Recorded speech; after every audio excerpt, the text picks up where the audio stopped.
Hello, everyone. I do believe that I'm live. Hopefully, I'm live. Yep, everything seems stable. It seems as if we are live. We are definitely live. Yep, we are in fact live, which is sadly the same as Nijisanji, which is somehow alive.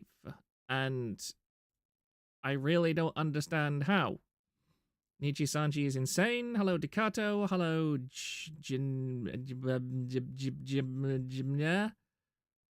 how on earth do you even pronounce that? Gen XZ? That's and Casso.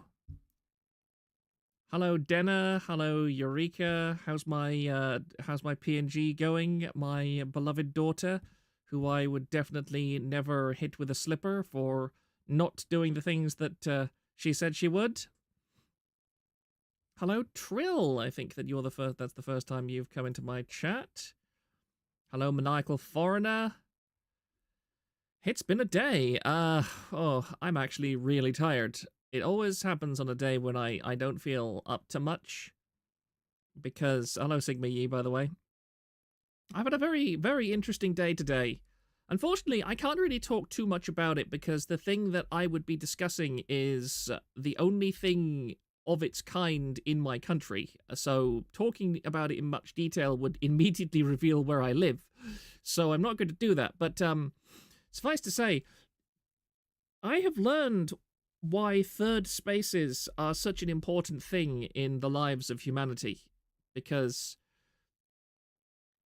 today, or last week, I was in my local club, where I go to do club kind of things, and I got told by somebody, hey, I've signed up for this course that's going on right now. It's like the first kind of course thing in that I've been doing, or that I've heard of, and I'm really interested in it. Would you like to look at it too? And said course material was pretty much exactly what I've wanted to look at for quite a long time. And it's not online, it's just offline. It's like this big startup thing that a guy is doing. I really wish I could go into specifics, but no, like the specifics would unironically dox me. But yeah, simply by word of mouth that I had no access to on the internet, just by being at a club at the right time, I'm now part of a pioneer course, which is the first of its kind in all of Ireland. That is a startup thing, and I'm part of the very first class of the course, with a bunch of other much older guys who are mostly old retirees who are interested for some reason or other, because it's very much Zoomer kind of subject matter, technology stuff. And today was kind of it's not official yet, but we did a tour of the facilities today, and they're really, really, really good. Like, it's an amazing place. And I am extremely, extremely stoked to be starting this. It's going to teach me a skill that I wanted to learn for a long, long time. Hello, Arclight. Hello. Did I call out Magdalena's Rex already? I think so. Holy week for me, so I'm abstaining from VTubing until Pasha on the 5th. Okay. So tax disasters, did someone drop hard info of Nijisanji defrauding their employees on their taxes or something? Kind of. Proctor and some much older guys, the usual. I mean, the thing is, I much prefer... The funny thing is that we carpooled on the way up, and I actually sat beside a guy who I've not really seen at the club before. He does apparently come in fairly often, but he's a retired economist, actually. And he's 75 years old, so he is very, very senior. And he's been all over the world, and he was in Soviet Russia during Perestroika and Glasnost, and just afterwards, after the Soviet Union collapsed, he was part of an initiative that was sent over by Western countries to teach the Russians how to act like a capitalist country and not as a socialist country. And so we were swapping stories and talking about economics all the way up. And it was really funny because he's been retired for a while. I don't think he actually is retired. He said that he was still like working on a few things. and he understood a bit about the internet. He was talking about how you can't really talk about certain things and get it traced back to you online. And he had never heard of DEI. That was the funny thing. I asked him about if he knew about DEI, and he said, I've never heard of that in my entire life. And I explained the concept of DEI to him, and he said, that is incredibly stupid. I would never have a conversation with somebody who thought anything like that. And it was really cool. It was really cool to talk to this like old school classical economist who had like gone into multiple different situations and helped out companies through like obvious bankruptcies and very serious financial problems to work through their things. Sorry, let me just look at that. A colonizing force. I mean, if it was a colonizing force, see, the thing was, this initiative, it happened after the collapse of the Soviet Union, and he said that 13 different directors of this initiative were assassinated by the Russian mafia because they had a strict no corruption policy, and the Russian mafia really, really, really, really, really wanted to be in on all of this, and so they killed 13 directors for refusing to let them in. And he didn't say whether he left before it ended or whether it ended, but I found that very, very interesting. He was talking a bit about the Russian mindset and the Russian attitude, and some rather disturbing parallels I don't think he was even fully cognizant of, given his age. He was talking about how it was impossible to get any of the Russians to give a concrete opinion about anything, basically. He said you'd ask them, what is it you do here, or how do you do this thing, or what's the accepted method for doing this? And none of them would give him a straight answer, ever. They would only talk in very generalized terms, and always in a third-party kind of context, as in, well, people around here, and so on, because they were so used to KGB operatives and the secret police just instantaneously arresting them if they said anything that was even slightly controversial, that they wouldn't even explain the processes by which their own government used to work, because they were scared of former KGB agents literally tracking them down and assassinating them for being down on the Soviet Union now that it had gone. Hello, Super Duper. Hello, Zen Gunman. Hello, Zerstora. Nice to see you all. It seems like we have a decent lobby. Muscle memory from the Soviet days. Yeah, but, I mean, doesn't it strike you as kind of a little bit similar to what we have to live through today, especially in places like Britain, where, I mean, can you imagine just going up on the street of London and talking to people about, modern economics and stuff like that? And we're not quite at the level of secret police, but, I mean, if you think about it, the Twitterati are kind of like the secret police in a way.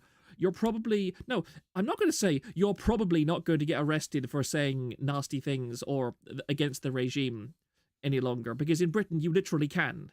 You literally unironically can get police showing up at your door because you said something nasty against the government that they considered transphobic or, against the progressive ideas. I live in California. Yeah, I'm sure that it's very fun over there. Although I wouldn't say that California is the police state kind of communism. It's much more the kind of hopeless, desperate socialism. So, but I mean, I'm free to be educated about that. All I know about California is that it's just hopelessly incompetent and useless at just about everything. You'll get in trouble for praying to God. I mean, yeah. I mean, I'm from a Christian denomination that was banned under communism, because Orthodox Christianity was the only form of communism, religion that was allowed technically under communism. And I've heard some very interesting stories from Christians not of that denomination who were in Russia at the time. And I distinctly remember there were people who had escaped the Soviet Union who lived in Ireland that some people would talk to and try and get information out of to say, what is the status of things like in Russia from when you left. And I'll never forget, because a guy that I know asked one of these Russian refugees, I think it was in the 1980s, are there people of, a certain religious persuasion in your nation? And he said this guy had been living outside the Soviet Union for a good 5-10 years, and he lived in rural Ireland, so he was pretty isolated. But the moment my friend mentioned them to him, the refugee, he actually stepped out of his house. He looked both ways up and down the street, and then around the corner of his own house to make sure nobody else was listening. And only after that did he lean into my friend's ear and just very quietly whisper to them, "Yes, yes, those people there, we don't talk about them, but yes, they're still there." And then he went back into his house and he closed the door. That, without exaggeration, is how terrified people in the Soviet Union were of even discussing a group that was unacceptable to discuss. After 5 to 10 years of living in a democratic country, thousands of miles away from Russia. No, you're 100% right. I went to San Francisco New Year's Eve. The streets were filled with homeless. I witnessed someone get yanked off of the BART train by police to be given an overdose check. And I got a face full of spray paint from some Antifa-looking kid because he was tagging while I was 2 people behind him on an escalator. Oh, wow. I feel very sorry for you, Zen Gunman. I know... The horrible thing is, an awful lot of people that I know think of California as this amazing and wonderful place that they all want to go to. And I'm just like, no, please, there's shit in the streets. And they won't believe me. They will not believe me. They're like, no way, it's all a joke, it's all an exaggeration, it's nonsense. No place could be that bad. It's just a meme. Or it's just a joke. No country could have fallen that far. You're telling jokes. It's so hard to get through to people. It really is difficult to get through to people. This was going to the nightclub and the train on back. Yeah, I mean, I think that, what's his name? He got a really stupid name. Martin Cito Pants.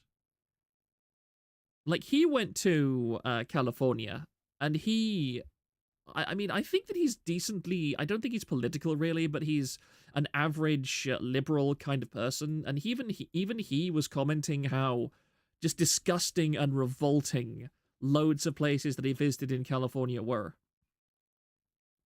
There are good places here, but it's still a shitty financial and legal environment. Yes. Show them the poop map. If you want to know what California is really like, play Cyberpunk 2077. It's not all that far off. California is huge, the size of England. It's the cities on the coast, so single-handedly ruining it to the rest of the countryside. The rest of the countryside is beautiful. Yeah, I think it's hilarious because I remember looking at a political map of California.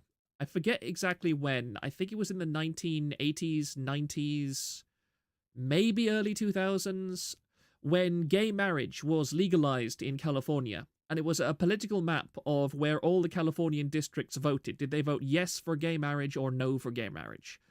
And every single part of California was a solid red for no, except for this tiny, tiny strip along the coast, which was blue for yes, legalize gay marriage. And the populations of those, I don't think it was even a national majority in terms of population. That I think now I'm not saying this is what happened, but I think that from what I vaguely recall, California actually had to fix its own vote on gay marriage to make it go through because it was actually a population minority that voted yes. And they basically said people in the cities count for more than the people in the countryside who all universally voted no, don't legalize it. This is an anecdote. I'm not saying that's a hard fact, but it's something that has kind of stuck in my mind for quite a few years. I have some lovely coffee here. There's a specialty coffee shop in Cork in the English market which sells very, very, very delicious coffee grains, or coffee beans rather, that are infused with various different flavors. And this is This is Turkish honey coffee. I've just finished it, and it is absolutely gorgeous. It's got this warm, rich, mellow, soft, nutty flavor to it that I really, really like. 3 words, State Electoral College. Ah, yes, I think that's what they were talking about. Did Martin Sito end his My Swedish Car Marathon? I just looked him up on YouTube to remember exactly how to pronounce his name, and I think he's still going. If I remember correctly, we didn't even really vote on gay marriage after Prop 8. It just got overturned by the Supreme Court. Okay, it is. It is really delicious. I need to go back to Cork soon. It's a fairly, you'd have to spend an entire day in Cork. There are places that I want to go. I wasn't able to go. I intended to go about 2 weeks ago, but I didn't. Sorry, I just whacked my desk with the hilt of my knife that I'm messing around with. I wasn't able to go because I felt ill, and I intended to go with my mother as well, and she was ill, so we were both ill at the same time, and we were like, nah, we'll wait.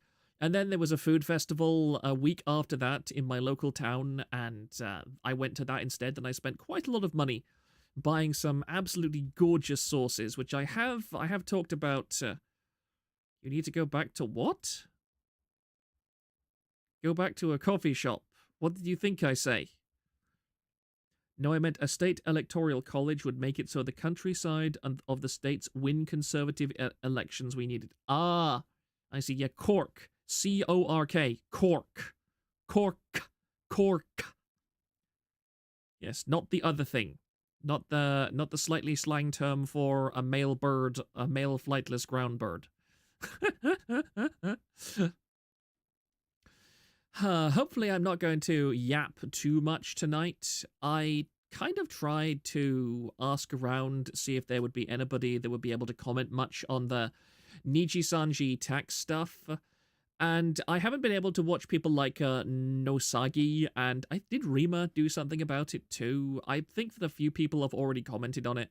And if people have watched those videos that other people have done on it, I would appreciate it if they could kind of summarize what was said there, because I haven't been able to look into it. And I would like to contextualize the experiences of other people with what I've more or less dug up, because I did ask around in my own talent pool for commentary about this whole Mika tax nonsense, and they had a few opinions on it.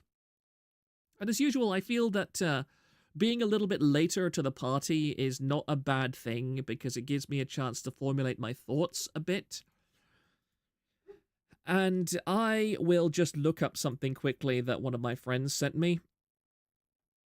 I asked my pet economist about this, and I asked him, is it a common practice for companies to offer to do tax returns for their employees? And he said, no, I have not heard of this happening before. It sounds very much like a scam, basically. If this was an offer, then it probably wasn't a sincere one, and it would be the kind of thing that only somebody who didn't really understand anything about how taxation worked would ever take. And to quote him exactly, I have never ever heard of any reputable corporation offering to file an employee's taxes for them. And then I told him apparently this has happened twice. And he asked, what you mean with different VTuber corporations? And I said, no, the same one, her boyfriend, no less. And he sent me back an emoji of a man kneeling. And then said, I kneel in awe of these awful business practices and the rube wannabe pop stars that fall for them. Scam Sanji? Gigatron 6, if you want an example of how little they care about rural areas, it's an open secret that the mountain counties near the border with Nevada have tons of illegal machine guns in spite of the gun laws. I mean, good? Good? I have no issue whatsoever with an armed population because it's a polite population. I hope they're able to keep off things like the gangs and everything. I mean, it may well be that those are the gangs that have the guns, which is unfortunate, but yeah, own whatever the hell you like as far as firearms go. It's well, I would never, I'm a pacifist, but I'm never going to say to another person, give up your means of self-defense. Another open secret, it's well known in LA County that the only way you'll get a CCW, do you know what a CCW is? I don't know what the acronym is. Remember, I'm terrible with acronyms, chat. I'm absolutely dreadful. So assume that I need an explanation of what an acronym is at all times. All I'm going to say is that desk gun is real. I don't know what desk gun is, sadly. But allow me to... There's other stuff that I want to talk about regarding Nijisanji as well, because it's just so absurd. I thought that just talking about Mika's taxes wouldn't be the only thing worth going over, because I intended to talk about the Nijisanji concert the last time I was streaming. I didn't really get around to it very much, apart from just saying lol bad. But I have a couple of rather entertaining things here to go through, and an awful lot of more stuff has come out about it. Allow me to do a second... Yeah, there's also a little bit else about just miscellaneous VTuber stuff that I thought I was going to go over. The way that VTubers seem to approach, well, the fundamental way reality works is starting to really get on my tits. And I'm very annoyed that people still have to be told these things over and over and over and over and over and over and over and over and over again, and they just don't seem to get it. They really don't seem to get the point. And they constantly seem to feel like they're entitled to certain things that normal human beings simply are not. But anyway, let's get on with things.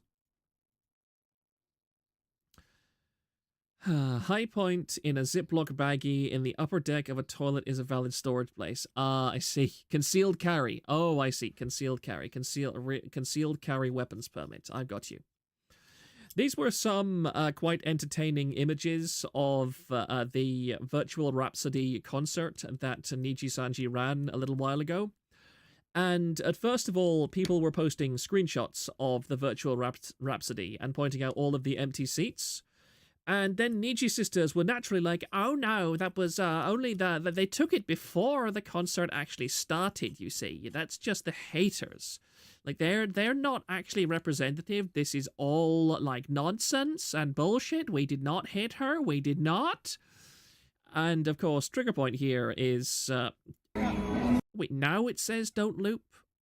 I don't know. As he points out, right here, I'll just turn down my gain for a moment, because I was recording something earlier that was very, very quiet, so I turned down my desktop audio almost all the way up. Sweet cope they are spewing. The cope is just insane.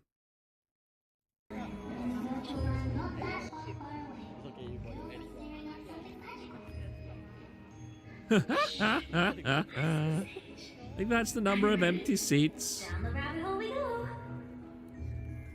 What does this box say again? Oh. Oh, look, it's the gay fish.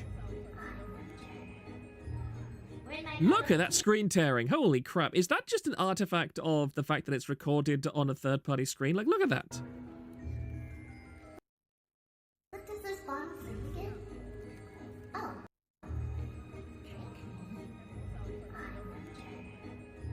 There, right there. Look at that. I just actually paused it on a screen.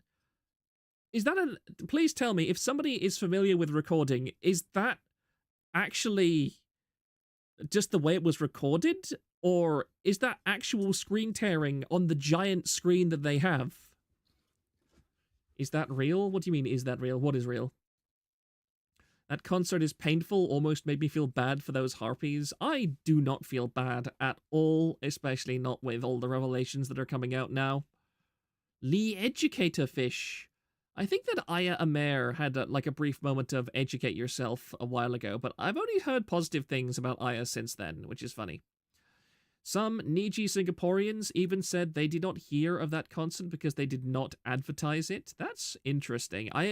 If people had not been talking about it, that screen is horribly small compared to the rest of the room. There's not even one Fanana in that concert hall. Yeah, this just looks dreadful. If I had paid for this and I was getting artifacting on a screen this bad, I would be angry. And look that's terrible. The quality of the screen is dreadful. It jerks. I mean, some of this I can chalk it up to a resolution because you can kind of see the refresh rate. Oh my god. Oh yes, there's the... There's the legendary Millie Parfait. Millie. The company has taken so many L's that Millie has decided to take the weight of one on herself. This is Millie Parfait. In fairness, if Nijisanji ever goes tits up and Millie is cast to the winds, she's going to have a very easy time getting into another corporation, because Millie's dedication to helping out her company, to taking L's on behalf of her company, you could not ask for a more dedicated employee than Millie Parfait. The Hollow concert the other night was popping off. Yeah, people were posting comparison screenshots between the Hollow concert and the Nijisanji concert, and it's absolutely amazing. It is... it's like Rome at the height of Caesar versus Rome at the end of the reign of Caligula. Millie and Nexus soon. There was bad screen tearing during the actual 3D concert 2 weeks ago too. Oh yes, I forgot. Yeah, the 3D concert and this virtual Rhapsody thing are two different things, aren't they? That's the virtual Rhapsody is different from the 3D concert. The fact they charge their fans more than 100 USD for a ticket for that glorified projected singing stream felt gross. I absolutely agree. And it gets worse too. There's more nonsense coming out from it. I'll just watch the end of this. Let's make these roses prettier. Who made even let you pick the color? Right after the tea party, the boys are getting ready to travel many miles into the future. No fun just standing here all day, right? Oh, the screen tearing. Nothing's fear, because I'm here. Wait, I don't even sound scared. No way. What? What was that line? What the hell was that line? Nothing's fear. Now let me go back a tiny bit further. It's not too loud, guys, is it? I want to make sure I'm not blowing anybody's ears out. Nothing's fear, because I'm here.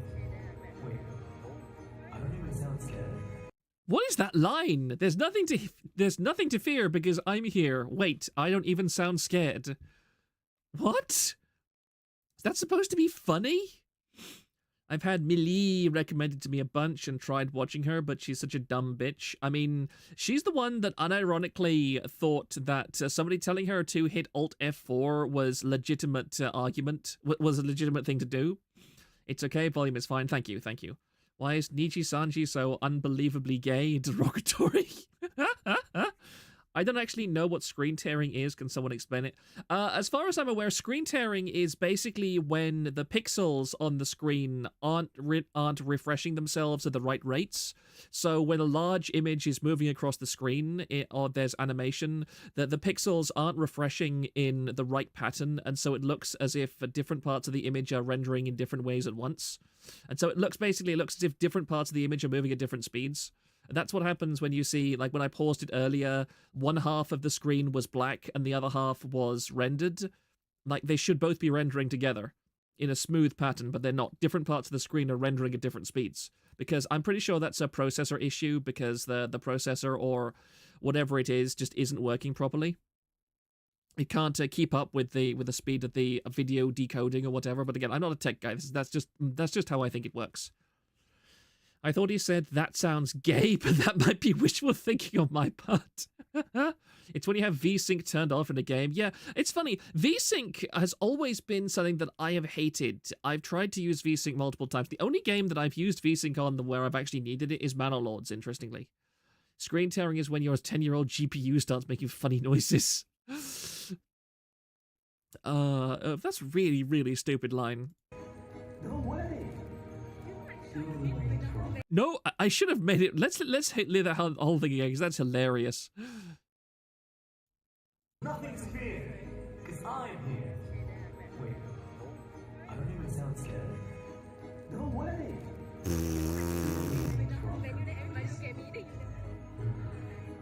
I thought so. It fits you perfectly. What are you waiting for? Time to shake off the rust and sing it hot out.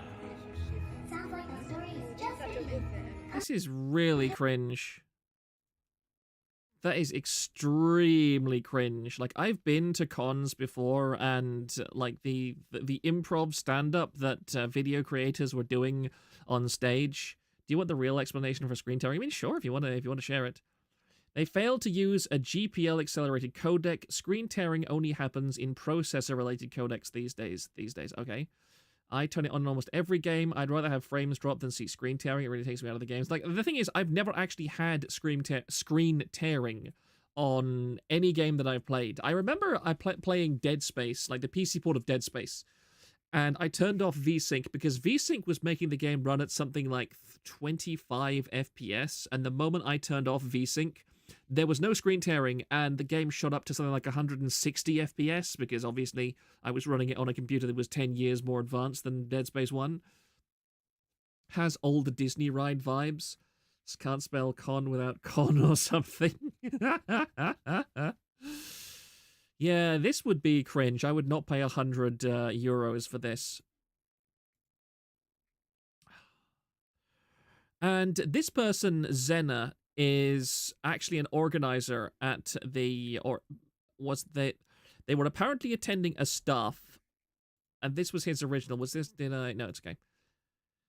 Hi, clarification. It's true tickets were not sold out, but this is undermining the full attendance of Act 1. The photo was taken in the buffering time when the hall was indeed open, but not everyone has arrived. And this obviously is the first screenshot, and the video that we watched before was with the thing actually running. So obviously, this guy is just flat out coping and lying. I'm not going to show more replies because I'm tired of being suddenly flashbanged with titties and various other things. And then people start digging into this person a bit. Wait, where was it? Where on earth did I go? Where on earth did I go? What? No, back. Oh, here it is, sorry. A quick look on their profile reveals some interesting new info too, because they apparently were attending as staff. Timings from meet and greet were cut, lots of tech issues and timing issues. Also makes sense, an event staff would blindly defend, lol. Yep, and here it goes. This is the admission. Hi, Illyra Pandora and Luca Kaneshiro. I am so happy to be staff that assisted you in VRAP. I did not have the time to speak to you all due to many tech issues and timing issues, but know that I hate people who use the word y'all. If you use the word y'all, I automatically think less of you. Like, I instinctively think less of you. I am racist towards people who use y'all in their everyday language. Hi, Small Potato Staff here. First and foremost, would like to apologize to the people in the Luca line, the fact that we had to cut some of your timings off. Honestly, y'all are so wholesome. Standing in the meet and greet room showed me how wholesome the fans can be, and I am sincerely sorry for the inconveniences caused. As a small potato staff, I indeed do not have power to change some things, and I wish for your cooperation. And here's another person. I feel so bad cutting off the meet and greet from mail session during Virtual Rhapsody. I'm not in the position to extend the time while getting pressured by the boss of the venue to wrap everything quickly. I sincerely apologize about that. Yep, this is some very critical information that changes the entire perspective of his comments. They could have worded the whole thing way better and more innocent to try and promote positivity. Instead, we get this, another PR failure. Exactly. I mean, if you call the VIP seats very empty, then it is your opinion. I felt it was quite solid considering the recent Niji drama anyways. It definitely feels like it's still knives out for Niji, as it bloody well should. I am 100% knives out for Niji until they give an official apology for nearly causing Selene to kill herself twice. Conflict that versus the multiple reports of HoloLive and even FaZe allowing their talents to let meet and greets run long because the talent want to keep chatting. Yes, I know. And again, if I was a talent at one of these things, I would want to speak to people more often. I would want to, because that's just good marketing. You are going to turn normal fans into super fans if you are able to speak to them directly. And there is no reason whatsoever in my mind that you would want to not communicate with your fans. Like, the worst fan that I have in terms of they're like the annoying fan from Elder Scrolls. At the very least, that person if I talk to them directly and they think that I've paid attention to them, is going to walk away thinking, damn, I really like this guy even more now. I'm going to promote him further. They just don't care. Yeah. Selene and Zion's attempts were just the ones we know of. God only knows how many more there's been. They've just successfully covered up. Yep. I firmly believe there have been more. And one day, when all of this is over, and when Nijisanji is a smoldering corpse at the bottom of a well, I want there to be exposés. I want there to be people coming out of the woodwork to share their experiences with Nijisanji. I want everyone to see how bad Nijisanji is. I want there to be no rock that Nijisanji fans can hide under where they can ignore the reality that they believed in a company that caused multiple talents to try and kill themselves. And just imagine for a second if Selene had actually killed herself. Do you think that let's have a vote. I'm actually unironically going to have a vote here. Let me just go to my thingamajig. I want to see, and also it's also a good way to tell how many people are actually here. Start a poll. Do you think Niji would, if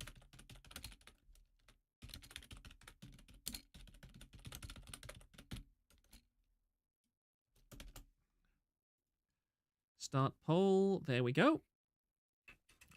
There was a Chinese talent who died a couple of years back. They've never specified her cause of death.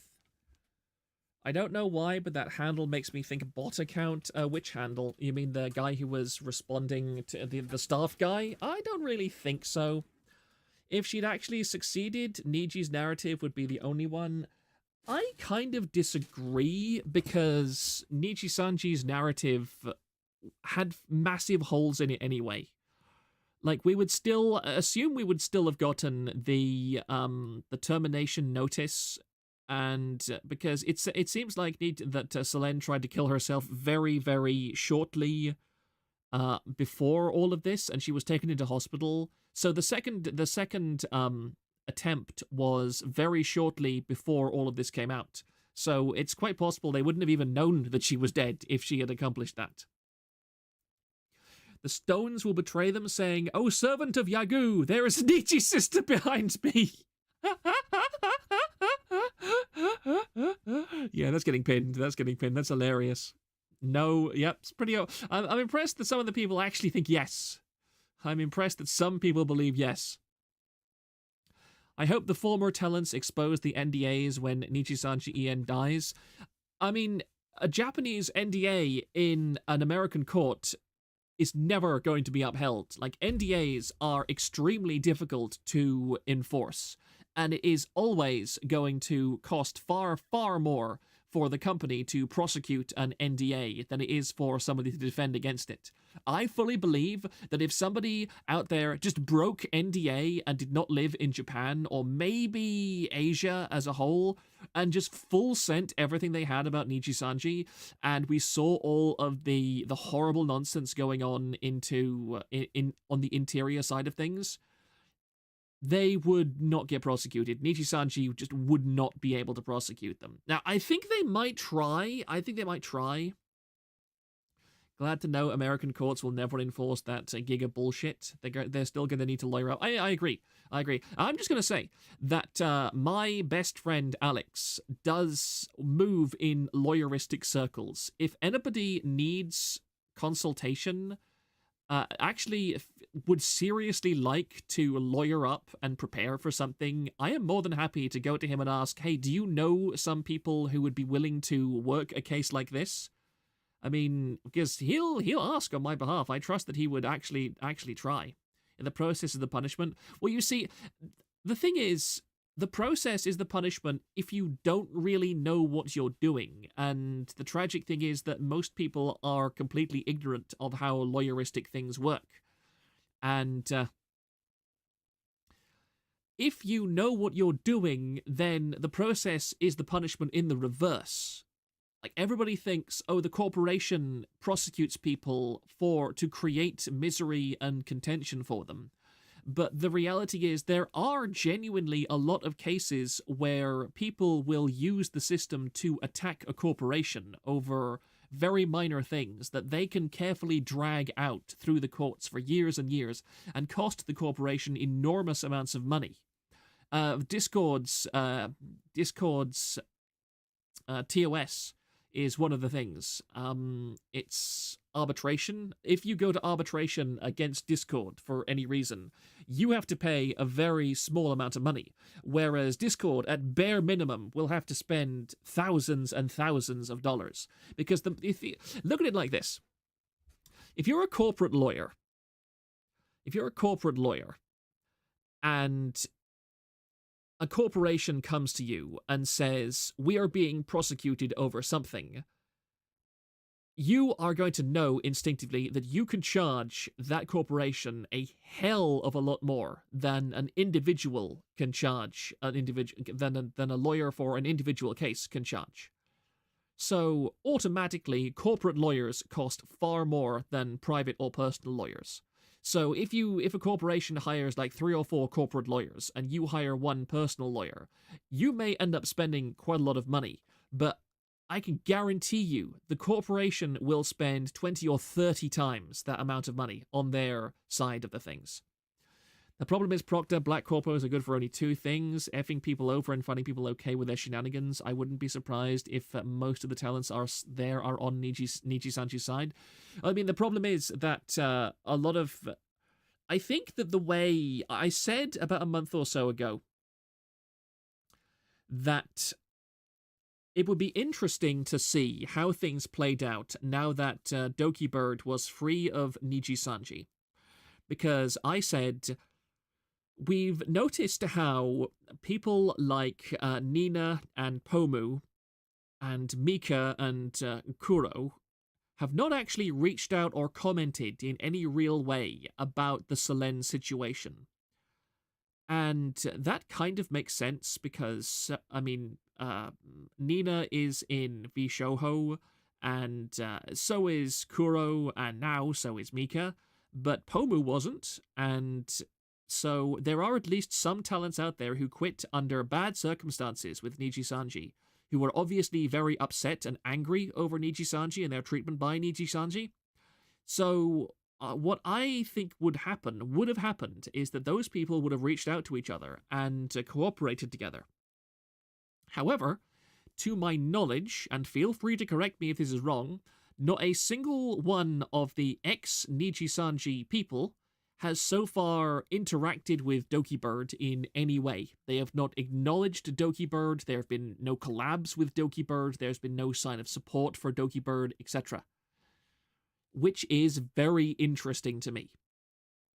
Because I have heard a lot of whisperings from people that while Doki Bird was Selene in the last year or so of her employment with Nijisanji, she was very difficult to work with, and she kind of tended to isolate herself from other people, and she didn't have strong connections with other people. Sayu has, yeah, I'm not surprised that Sayu has, because she was only in Nijisanji for a very short amount of time. And when people are together and they're under a lot of stress, they tend to turn each other into the enemy rather than cooperate. Fruit interacted with... Please don't say that. Please don't say that kind of thing. They've been forbidden to talk to her publicly. I mean, it wouldn't surprise me. It's possible. Nina and Selene never collabed, just the 2 of them anyways. Now, I want people to understand, I am not saying anything like Selene is an evil person, or Nina Kosaka was a bitch, or Pomu was secretly a backstabber. What I am saying is that I can understand if in a corporate environment like Nijisanji, people did not form friendships. Instead, they formed, at best, work-level cooperations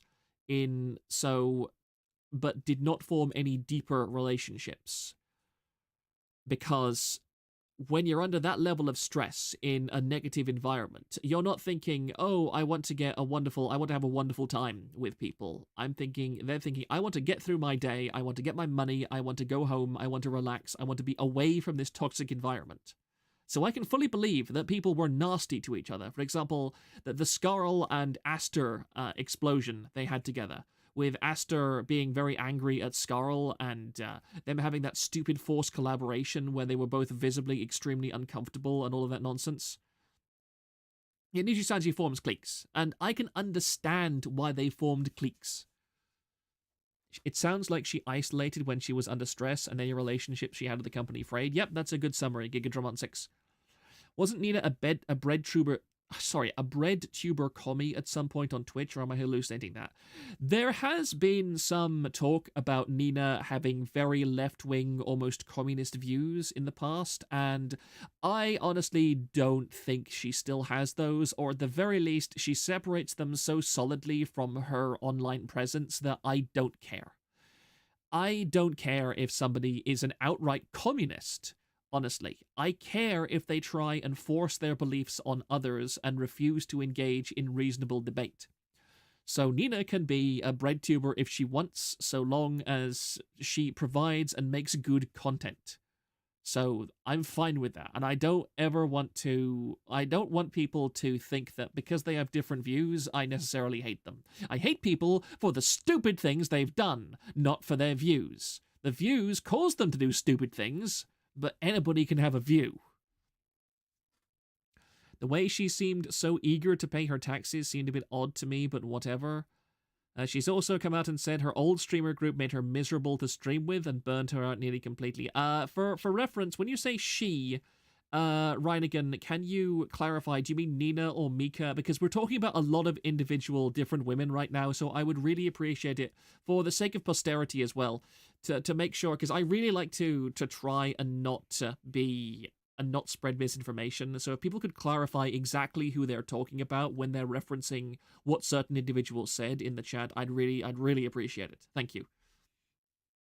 I don't have the slightest problem with communists who want to start up a commune or co-op business. Yeah, they can do what they like, so long as they do not try and subvert the system they're under. Nina's PL has pretty much confirmed deleted by herself. Yeah. Iron Mouse interacts with breadtubers like Hassan and Rubber Ross. I've never seen anything by Rubber Ross. And Hassan is busy self-destructing, and Iron Mouse is an example of somebody who I can understand why they have leftist views. Oh, excuse me. Asta seems to be something of a sex pest. Yes. I mean, no hard confirmation. I don't know anything really about Asta, but I have never seen... Aster was definitely a VR pimp. He was a VR pimp, and so was Luca. I mean, Luca may not have been a pimp, but he was part of the weird VR sex parties and all that kind of nonsense, and so was Aster. Mika almost going to jail, thanks due to Niji. Also, hi. Hello, Parrot4chan. Nice to see you.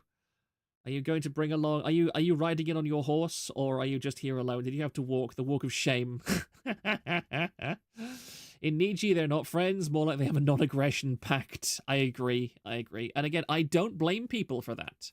I don't blame people for not being able to be at their best and brightest and forming good communications in such a horrible environment, especially when you're a VTuber, when you're probably are a bit antisocial already and use streaming. Again, I don't think there is a single VTuber out there who would not...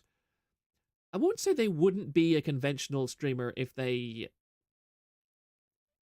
couldn't be, but I don't know. I really do think that to be a VTuber, you need to be substantially more antisocial than a regular person. And to be blunt, being antisocial is not a bad thing. I'm very antisocial.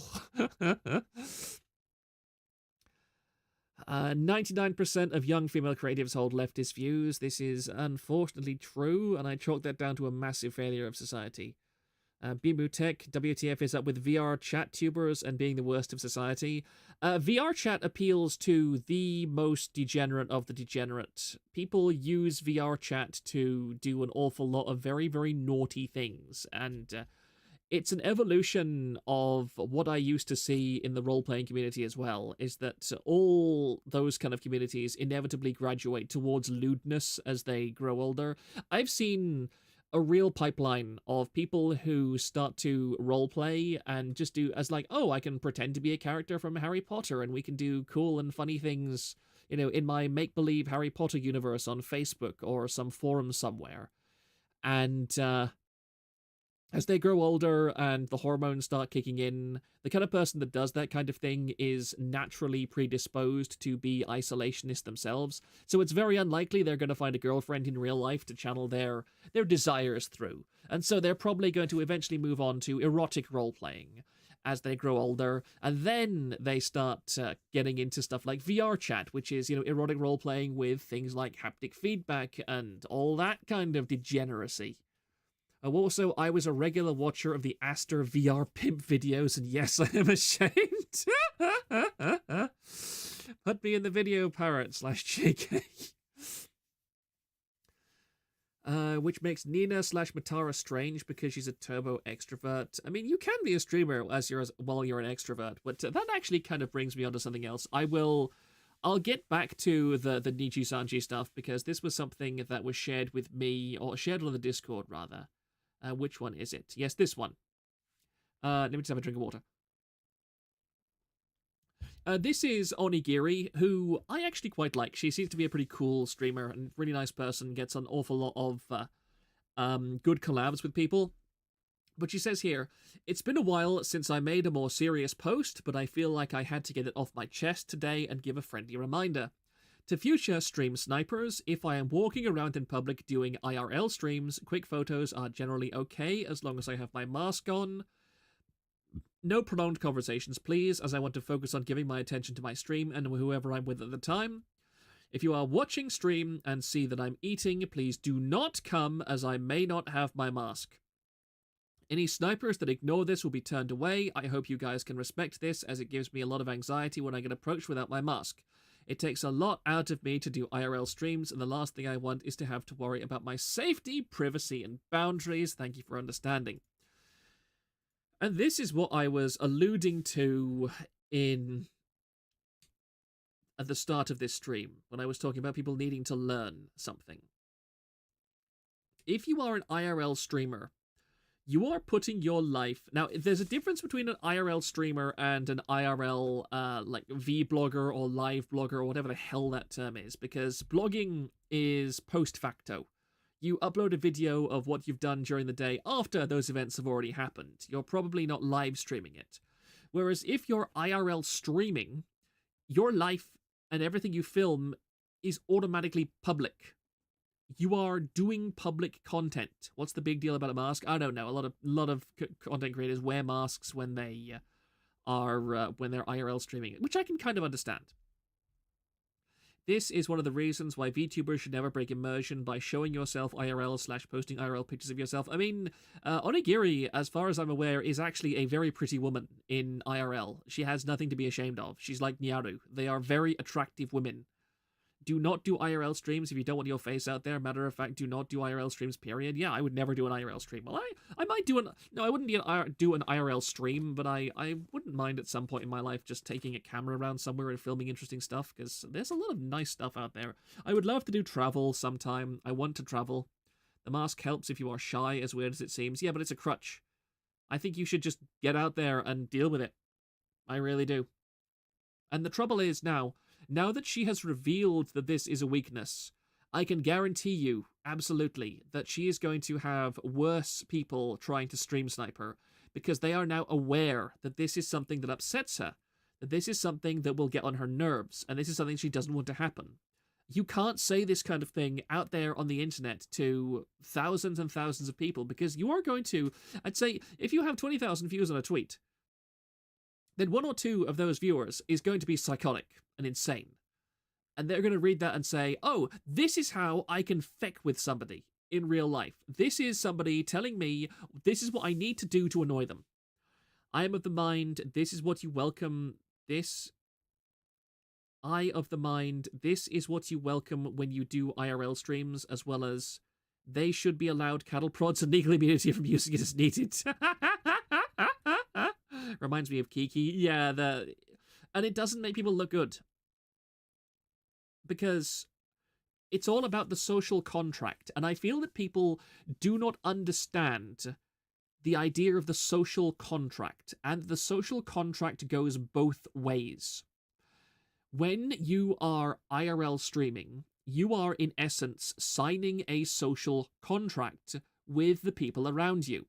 That social contract states that you are out there and filming something, and because of the way that you are filming things, you acknowledge and accept that people are free to interact with you because you are in a public place interacting and making content out of your surroundings. Therefore, the social contract says you can interact and make content out of me too. You can't simply say, I want to take advantage of all this public space and all of this public attention, but you are not allowed to make me a source of public attention either. People need to lawyer up for the social contract nowadays. Yeah, it's very stupid to me.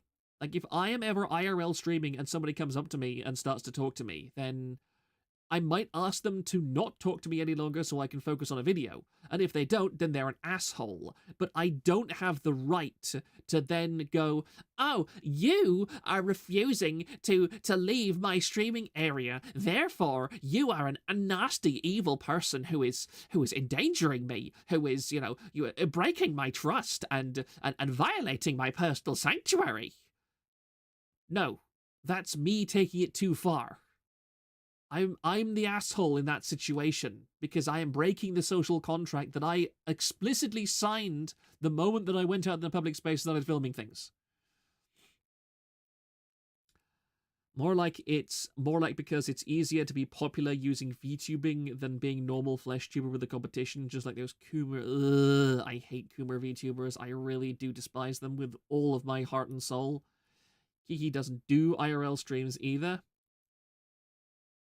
Bitch, who made you king of the sidewalk? They can't have two cakes in one sitting. Yeah. And it's this level of social entitlement that worries me. And the thing is, to flip over, I do think that that people ought to be raised in a way that makes them understand that they should be polite to people. It is the duty of a polite and respectful society to educate people that are in that society on how to keep it polite, safe, and approachable, so that somebody can start streaming outside and, just peacefully be minding their own business and making content, and can do so under the reasonable expectation that they're not going to meet an asshole who is disruptive, that they're not going to be there to have what privacy they are still owed invaded. Because I do think that there is a certain level of privacy that even an IRL streamer deserves. Like, for example, if I'm IRL streaming and somebody else took out their phone and started, treating me like some kind of amusement and going, Giri, my future tall Asian wife. Asahara, is there a single VTuber you don't lust after? Onigiri should just not wear a mask then. I do think the mask is pretty stupid, honestly. You either should go full mask. I would love to, That's a Gundam. I would love to have, like, a full, proper Gundam face mask myself. Like, a proper one that I could wear, like, more like a helmet, actually, that would cover nearly my entire face. I think that would be a really cool thing to wear. Like, have one of, like, I think the Strike Freedom is my favorite Gundam head design. Have a Strike Freedom Gundam face mask that I could wear in public while streaming, and that would be cool. I'd really love one, with a kind of voice modulator, too, which would be fantastic. I would love that. I would quite happily live stream wearing, like, a full face Gundam mask. She might have effed up teeth. I mean, I don't care. People can have teeth. Omniluster Asihara.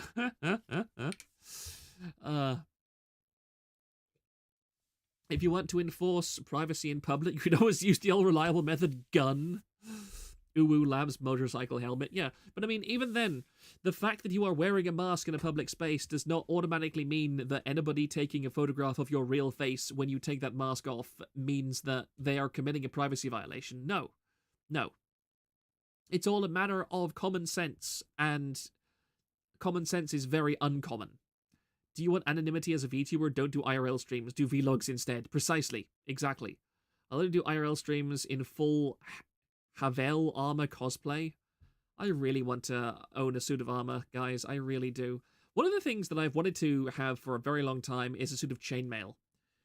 And I've actually looked into it. I've been on the verge of buying myself a chainmail suit several times. But the thing is, my figure has altered dramatically in the past 2 or 3 years. Like I've been doing far more exercise. I've gotten a lot leaner. I've really changed my shape, and I'm very glad I didn't buy a chainmail suit 3 or 4 years ago, because my figure has changed completely since then, and it wouldn't sit right on me. And obviously, a chainmail suit is not something you can just take in or take out.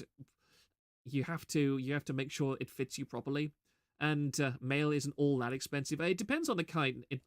I think it's is it butted mail, which is just the empty rings, or the two rings, the rings that are closed together in the middle.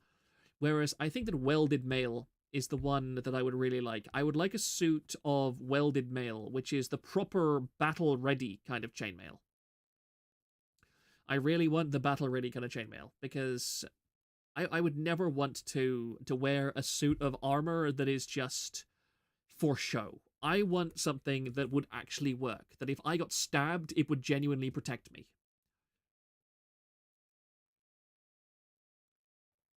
I'm a simple man. I just want a man. I want a coat/cape. I mean, I wouldn't want to be like a full medieval cosplay or anything, but chainmail under a shirt, I'd love to wear that. Like as an inner layer underneath my regular clothes. That would be awesome. I'd really love to wear that. If you lose weight or gain muscle, just rent a breastplate stretcher. It works for male too. Okay, I might look into that. How does welded work? Is it flexible? Welded chainmail is literally just like butted mail is where you have the rings, like a key ring, or a set of car keys on a key ring, where the ring is not fully closed. There's a little hole that you use to slot the rings together or things on and off the key ring. Butted mail is just that, where you have a ring of metal and you just use a pair of pliers to push the two butt ends together, and you link all those up. So it's very easy to assemble. But welded, I think it's welded or forged chainmail, is where the links are actually welded. Then what you want is riveted. Yes, riveted. I'm sorry, I was using the wrong terminology. Riveted chainmail is what I want. Riveted chainmail. Where the rings are physically riveted and solid together. Because butted chainmail is easy to make, but it also falls apart very easily. Like, lots of people have bought cheap butted mail shirts, and they fall apart very quickly. Does chainmail not count as body armor? There are regulations for that, aren't there? I'm pretty certain there is no form of regulation about body armor in Ireland. Okay, I guess you've never seen /read Game of Thrones. I'm not sure what you mean there, Gigadramon6. Twitch VTubing is just like regular Twitch streaming, but with VTuber models, so VTubers showing their faces is more of a Twitch thing. Yeah, I have wanted to stream on Twitch for a while. I've wanted to put some actual money into VTubing for a while, because I think it's about time that I start to put some level of production value into my streams. I do want to spend a bit of money, maybe on emotes, maybe I would like a proper PNG. Well, I like this PNG, I genuinely do, because it's quite cute. But I would very much like a proper PNG. There is no chance of me getting an actual model, a rigged model, because I don't have a phone that is capable of using Live 2D, and I don't have an iPhone and stuff like that. That would be too much of an expenditure. Go for a coat of plates like Brigandine. The metal parts can be hidden on that. That would be cool. I do have a little bit of armor autism. I would absolutely adore having a proper coat of a proper metal plate mail. Hello, Dana. Yes, you could. Dana, I would pay you for a PNG if you would let me. Okay. That PNG suits your personality. Tuck Tail. I hope that you get hired by any color. Breastplate stretcher is just a joke referencing that. It's something one character told his squire to go grab to prank him. Oh, There's a few cheap webcams that work. There is software you can use just for your webcam. I mean, if people want to drop, like, at me in resources channel on my Discord with stuff like that, I'd be more than happy to pin it just for future reference. I have kind of seen stuff, but I've not been fully focused on it, simply because... See, the thing is, rigging, I would want a decent rig, but I'm also not going to spend like $2,000 on it. No, like my absolute maximum budget for a decent like VTubing thing would be about $500-600 at most. And obviously, if people like, do you think that this is actually something that I will make a poll for? Give me just 1 second, please. Should I put donation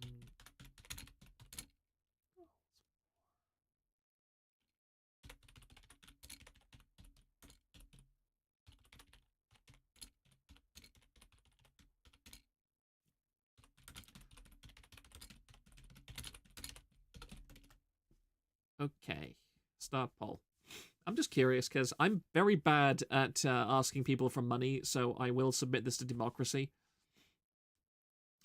I'm about to probably spend $500 on a rig because my rigger is dead. Rigger hate. We hate riggers in this household. People, I mean, I think I'm pretty sure it's public knowledge that Kirsha had problems with her rigger, and she's been very annoyed with them.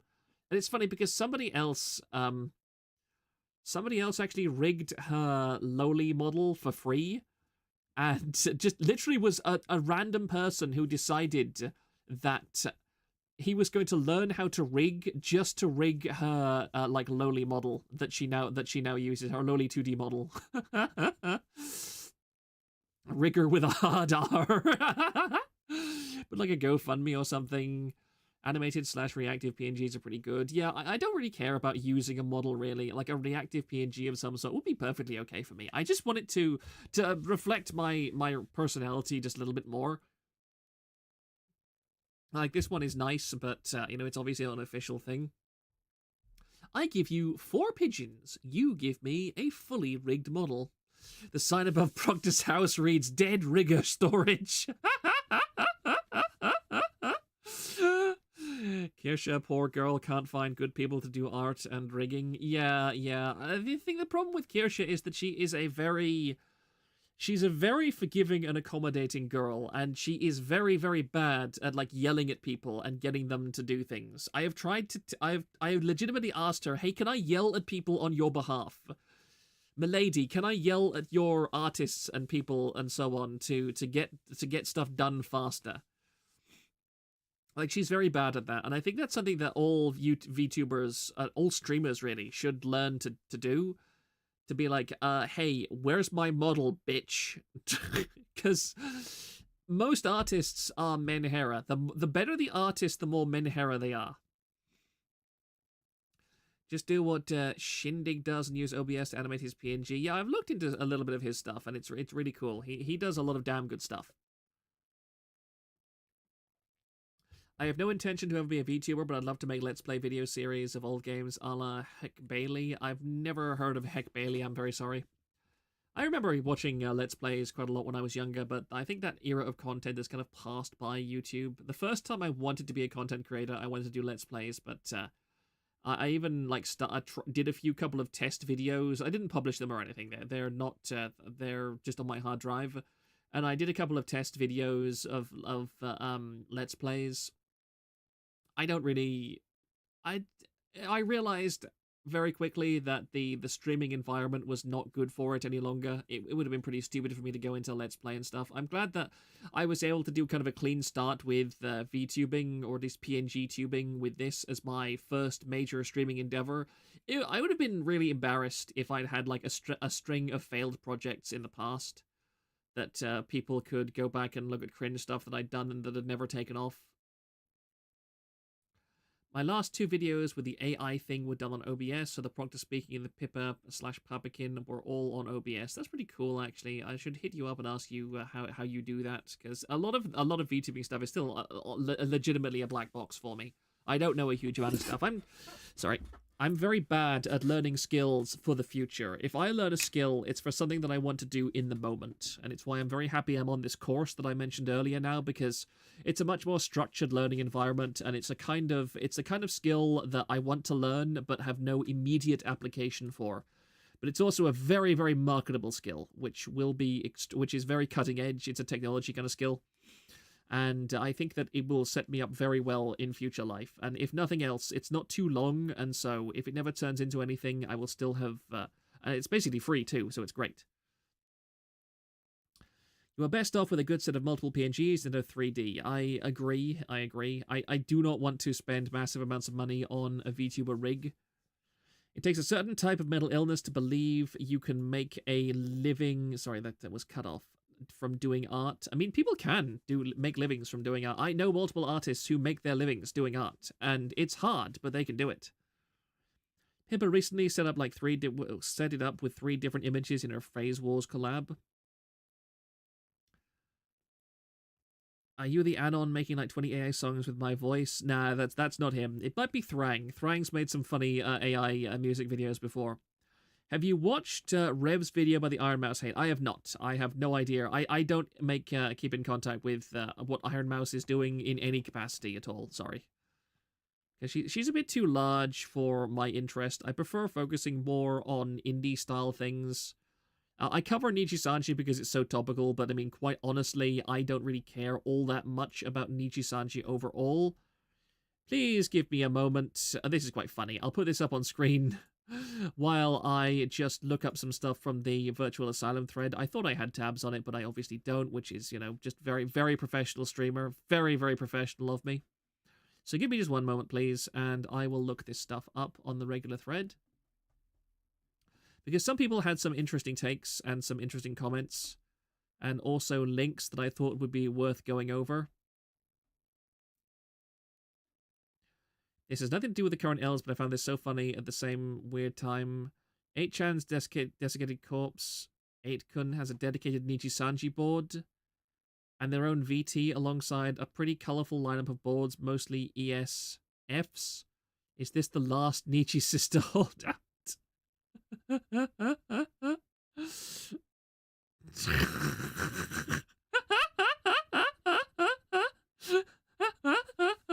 Oh dear, that was hilarious. That was hilarious. Sorry, I'll roll through the thread in a few moments. Some people were saying some very entertaining things. That's quite interesting. I won't be going through the Mika video by itself, by the way, because I've already watched that, and I don't really care all that much. But actually, no, this is the thing that I wanted to bring up. This is something that I wanted to bring up. I will go over to it now. This is also about the concert, the wonderful concert. This is Kyoko VTweeter TBA, and that's banned VTuber memes on his something like 5th or 6th account by now. Actually, I should follow him, yeah. And this is obviously a translated thing I will open so I can actually zoom in on it. I will move... Why is my chat not working? There it goes. There we go. Yesterday, the organizer couldn't digest all the people in the meeting within the estimated time. The organizer is clearly into vor. I love Japanese to English translation sometimes. Without warning or discussion, they told the person who started at the back of the room when they entered the room that the meeting time would be reduced from 90 seconds to 60 seconds. They are talking about the meet and greets, by the way. This is where the talents were greeting the fans in question. We were compensated by being allowed to draw 2 random girl badges for free, which people have said is basically unsold merch, pretty much. I didn't think that my unwanted peripherals would be enough to redeem the precious time I had to spend interacting and conversing with the liver, so I immediately expressed my dismay that I couldn't accept it, and the person who was working around the fortress turned around and left. And in the midst of all this chaos, the door opened. Sorry, I've just lost my place. And I was ushered in, and I don't know when they started counting the time, but it looks like they started counting as soon as I walked in and was checking with the staff on what the time was because I had just put on my headphones. I had just finished telling Luca my name, and he had just replied with 1 or 2 words when the staff rushed in and said that it was time for me to leave. In the short time I had to put my headphones on, the door to the small room kept opening and closing, people kept coming in and out, and even the 2 staff members who were originally in the room were not there. I was in a state of confusion, not knowing what to do, and being interrupted by people coming in and out of the room. It was so sudden that even Luca was shocked. I was arguing with the staff in Chinese. Oh my god, this is a Fujoshi. I kept hearing in my headset that he was also very shocked and asked, "What's going on? What happened? Why did you have to leave? Didn't you just start?" Whether it's just me speaking the name, I still feel that Luca is also very shocked. As a foreign fan who spent tens of thousands of dollars on airfares and hotels, I was really heartbroken and sad. I ended my meeting like this and then argued with the organizers outside with my friends who couldn't accept this way of handling the event, and waited for the best they could give me at the moment. I still have to say that they did make up for the confusion and interruption when I entered the venue. I'm really thankful to Ning for arguing with me. But in that situation, even with the short amount of time that was made up, my original anticipation of meeting the lifer and having fun was ruined. I didn't get to say a single word I had written down to say to Luca, and I'm still saddened that I lost the chance to meet with him. Don't worry, he's not a very nice person anyway. I was still very sad and disappointed to leave the meeting and felt unworthy of the plane ticket I bought to fly to Singapore. I just hope that this kind of sudden forced reduction of meeting time and interruption of interaction will not happen again. Oh, it will. And I don't want to see a second fan who feels sad because of this kind of confusion. So yeah, that's basically ironclad evidence that Nijisanji enormously screwed up in all of this. It seems like people are overwhelmingly in support for donation goals, so I will probably work on that for my next stream. Proctor, I missed a few minutes and I'm catching up to at 2x, but I've only touched AI a handful of times and I'm fucking shit at it. It don't attribute things to me. No shit, is a Fujoshi. Who the hell would want to meet Luca? Considering what came to light with what Michi said recently on stream, I wouldn't be surprised if Nichi is staring down the barrel of a full audit from a Japanese revenue service. I wish I could go to a meet and greet. Kayla is apparently at the Off-Kai one, and it's in effing California, which, even ignoring the fact that I'm East Coast, is effing California. Yeah, I would not go to California. Even if Kirsha was physically going to a convention in California, I probably would not go to California to see her. Like, that is how little interest I have in going to California. Maybe as a sightseeing tour of, like, the fall of civilization, the equivalent to what, it would be like one of those tours, you see, during the height of the British Empire, there was, like, the nobility tours, where the young scions of very rich and noble families in England would travel around continental Europe and see the ruins of fallen empires, like all the old Gothic architecture from the Gothic era of Rome, and also the old Colosseum and things like that. It was the tourism of the day. And so I think that going to places like California would be the equivalent of that. Just wear your chainmail. Unironically, I think it would be a good idea. It would be a good idea to do that. If I was forced to go to California, I would wear protection. And I'm not talking just protection for my body, because there's some disgusting things I've heard about California as well. The trouble is, I don't think chainmail would work against used needles and stuff like that, because good grief. I've heard some absolutely horrible stories about California. The Grand Tour. Yes, exactly, Kenneth Patterson. It was called the Grand Tour of Europe. Which was, I'm sad, is no longer a thing, but I mean, what on earth would you go around Europe for these days? It's a horrible place. Don't go there. Seriously, don't go to Europe. Azihara, I will track you down in real life, and I will castrate you.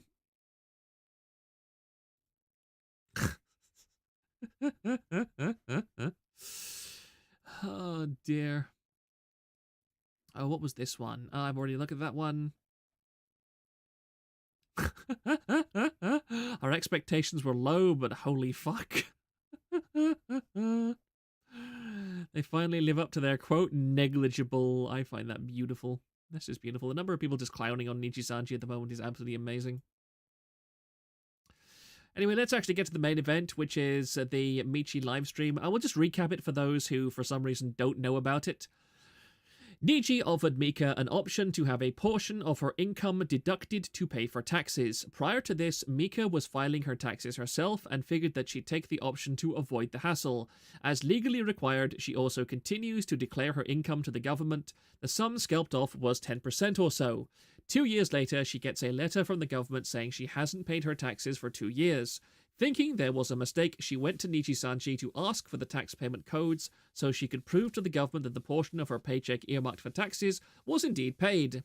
She found out that the tax payments were for Nijisanji, the corporate entity, and not her. At best, she managed to negotiate for leniency from the interest for the unpaid taxes, which slashed the amount in half, but she still had to pay for the rest of the unpaid taxes. She had to liquidate her insurance plans and was $300 away from total bankruptcy. She spent a 6-month period avoiding going to the doctor or her therapist. Niji did not offer financial or legal assistance in any capacity from what I've understood from her story. She also genuinely considered that the problems would go away if she went away, in other words, if she killed herself. No idea how to archive from Twitch streams, that's just randomly stuff, and this of course is the video which, as you can see, I have already watched. Now, I have a few comments on this video before... Oh, sorry, my apologies, I'll have to move the chat box. There we go. I'll just scroll back up so that if people want to read more of this, they can. So, yep, that works pretty much. I'll scroll up a bit more, actually. Oh, I think I can hear a cuckoo outside. That's interesting. If there was a meet and greet with any of my Oshis in DC, I'd go, but otherwise just not worth it. Also got a church festival right during Offkai, and I'd say God is more important than my Oshi. Proctor, you were fooling literally nobody when you tried to assert that you wouldn't make any sacrifices necessary to meet Kirsha. I mean, she'd have to consent to it first. I wouldn't just turn up if I knew she was in a certain location. That would be very creepy and would most definitely be violating her privacy. Although, judging from everything that she's said, maybe she'd be into that. I'll even quote my favorite gun tuber on this one. California is probably the nicest place to live if it weren't for the people already living there. Whoa, Nijisanji defrauded her, and Niji is to say Nijisanji is far superior than other corporate VTubing agency. Proctor, what is it now, Thrang? Nobody would ever think withholding money for taxes means, would you like to donate money to the company for our corporate taxes? Yeah. See, the thing here is a lot of people have been going, oh, massive Nijisanji L, and I agree. I agree that I think that Nijisanji, at the absolute least, should have made it transparently clear to Mika that they were not paying her personal taxes. However, I will say that Mika was a bit stupid for thinking that they were filing their taxes for her, or her taxes. They were filing her taxes for her. Sorry, I kind of got my pronouns mixed around for a second. I think that was stupid of her. I think that she had a responsibility to check, and she never did until she got a letter from the government, which I think was a genuine and serious mistake and lapse in judgment on her part, especially given what she already knew about how Nijisanji worked, because she said, like all the rest of the ex-Nijisanji people, oh, a manager that responds to me within 24 hours instead of 3 weeks. That's amazing. I never thought that would be a thing. She's not stupid for thinking that, Proctor. They are legally obligated to do that. I've not seen any information that they are. What they are legally obligated to do is file for the corporate taxes for her. The question is, which country's taxes? Yes. See, there is a confusion here about what taxes that she is talking about. Mika, it seems to be that Mika thought, now I may be wrong, maybe she's contradicting me somewhere, that Mika thought that Nijisanji was paying all of her taxes. But Nijisanji is not obligated to pay her taxes for her. They are not legally obligated to do withholding for contractors. Yes, that is correct. They are not legally obligated to handle a client's taxes under pretty much any circumstances that I have looked up. Now, if somebody has information for me that contradicts that is verifiable, then I would be interested in it. Your Oshis are fighting. I'll look that up. Thank you for saying that, for showing that. Holy shit! I'll talk about that in a minute. Yeah, but basically, Mika was in the wrong for not checking that her taxes were being filed properly. I think that is effective paranoia. The Livers Eye employees, not contractors, if Nijisanji is saying they're contractors, is payroll fraud. I've never seen any concrete evidence that they are employees instead of contractors, especially in Indonesia. Like, maybe in America it's different, or in Canada it's different. I don't know Indonesia's specific laws, rather. And as I said earlier, I have consulted with people who are financiers and who are economists, and they have said explicitly, we have never, ever heard of a reputable company filing taxes on behalf of their employees.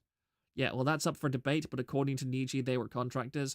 And I think the are they employees or are they contractors debate will not be solved until it is actually taken to court. Because the thing is, a law that is not enforced is no law. If there is no enforcement of these laws, they are not laws. And that is my absolute iron-hard belief.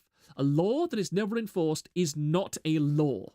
It is a law on paper, it is an idea, but it has no relevancy in people's dealings. And people should not be expected to factor it into their decisions if it's never been enforced. And that's the government's fault if they're not enforcing it. And so if Nijisanji has been getting away with this, and that's what I was about to say, if she was a regular employee, yes, they pay your taxes, and you file them to make sure everything is good. Contractors have to set aside money every year to pay and file at the same time by themselves, yeah. And Nijisanji considers its members to be contractors and not employees. And if that law has never been challenged, if no government has ever gone to... there is 3 antitrust laws in the US. None of them are enforced since World War I. It's relevant when it comes to explaining their own behavior. Yeah, I agree that it's relevant when it comes to explaining their own behavior, Murray.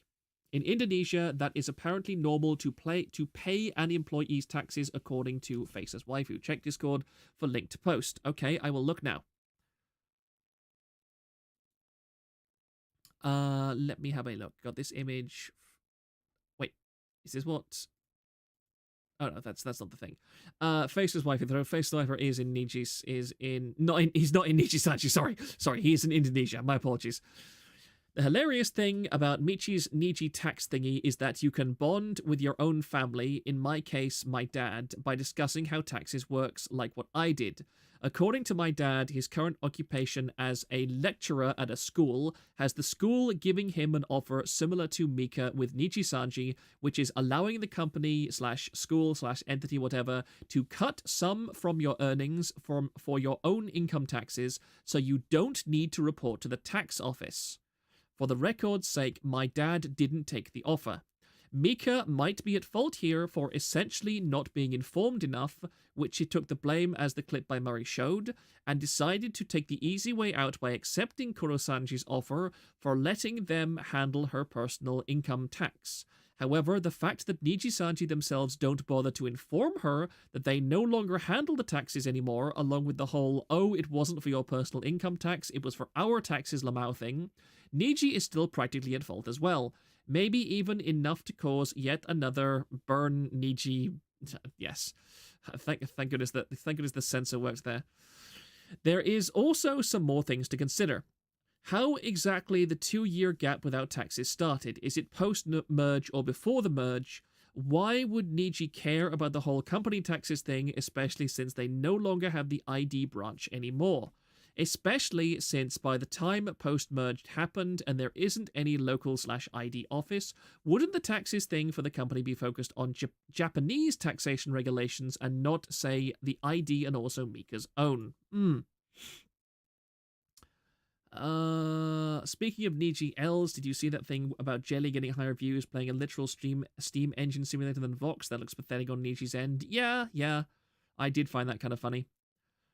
So, like, my opinion evolves constantly. Let me just make it clear. I'm not going to say... I now think that I was wrong in some of the things that I said before. I do still think, as Face's waifu says, Mika was a bit innocent and stupid. I think that you should definitely check your taxes at all times. There is pretty much no excuse for assuming your taxes are paid in a certain way when they're not. Because, good grief, the government can be an absolute... Absolute fool. Like, just look at Lewis Rossman's videos on how the New York taxes him, and it's just insanity. Just insanity. You always have to be on the ball when it comes to taxation. And that's an unfortunate reality. I wish it was different, but it is the reality of things. Let me just scroll up again 1 second. There we go. So, yeah, overall, I think that Mika had certain stupid things that she did, but at the same time, Nijisanji absolutely should have told her all of this. It should have been completely transparent, and they should have kept her updated at all times about this. And if it is true what Gigadramon said, that they are treating her as a contractor and not as an employee, and there are legitimate labor laws out there which classify the contractors that Nijisanji assumes are contractors as actual employees, then those laws should be enforced. That's the problem. Nijisanji is very much a company that seems to be, if the law isn't enforced, the law isn't a thing, which I think is rational, is a rational actor's perspective. And the idea of rational actors within an economic principle is that a rational actor acts in a way that is rational for them under their current set of motivations and circumstances. And if laws are not enforced, and if laws are not properly explained, and it is rational, an actor is rational for basically assuming the law doesn't exist. Because why would they bother to factor in something that is never enforced and that will never come back on their head? Which is a rational action. It's an immoral action, but it's a rational action. And I think that's what people get so much wrong about dealing with corporate entities, is that what is a rational action from the corporation's part is not a rational action from the perspective of the employer, of the employee rather. And you can never assume that what you consider rational action is the rational action of another person. It's by understanding the context of the economy that you get an idea of what each individual person and employer considers a rational action within the system. Muffy Graves, taxes in North America are so dumb anyways. Here, do this super complicated thing that most people need years of schooling to understand. Oh, you got it wrong. We will deduct from your checks and possibly throw you in jail now, even though we knew that you needed to do this the whole time. The biggest question is, was this a deal made by Indonesian management and lost/completely forgotten about in the merge? I found the source for that claim I just made about a male idol suing his agency and winning it. You want me to send it over? Yes, please, Gigatron. Please send it right over. That actually is a very good point, Reinigan. A very good and salient point. Was this something that Nijisanji, Indonesia's management, set up and then fell through the cracks because of Nijisanji's lack of managerial competence? I can believe that happened. I can believe that the people that Mika was talking to in Nijisanji had literally no recollection and no record keeping of any deal they signed with her, and they just assumed without further confirmation that it was a specific kind of thing and just told her that. It could be. It could be. It could be. You can never assume that Nijisanji is magically competent enough to cover its own asses. The fact that Niji's just started stonewalling her after a point of her looking into it makes me feel this was their F-up at some point. Malicious incompetence, I do agree. Malicious incompetence is a very good explanation for it. Let me have a look at this also. I think I will now switch round to Gigadramon 6 because he said he sent me this. Let's have a look at this. Hopefully it loads on my site. Yes, it does. Oh my goodness, that is a very, is that a man or a woman? That's the most terrifyingly androgynous person that I've seen in a very long time. There is an Adam's apple, it is a man.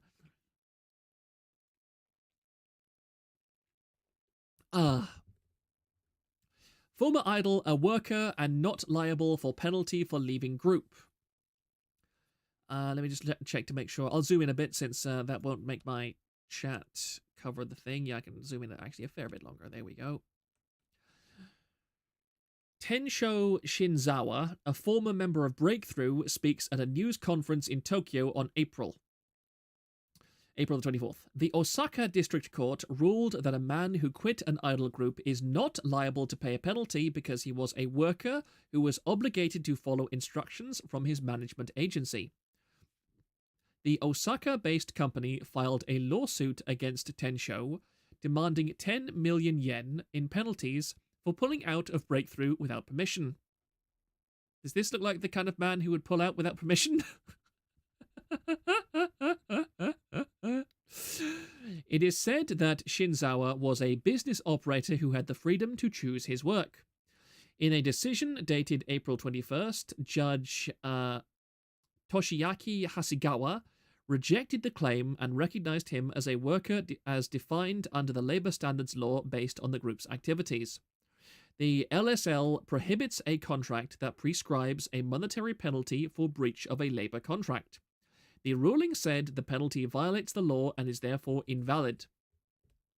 The court also ordered the company to pay 110,000 yen to Shinzawa in unpaid wages. According to the ruling and other information, Shinzawa signed an exclusive management contract with the agency in January 2019. The contract said he shall not withdraw from the group without obtaining consent from the company or other members, among other provisions. That is an arse contract. Never sign a contract like that.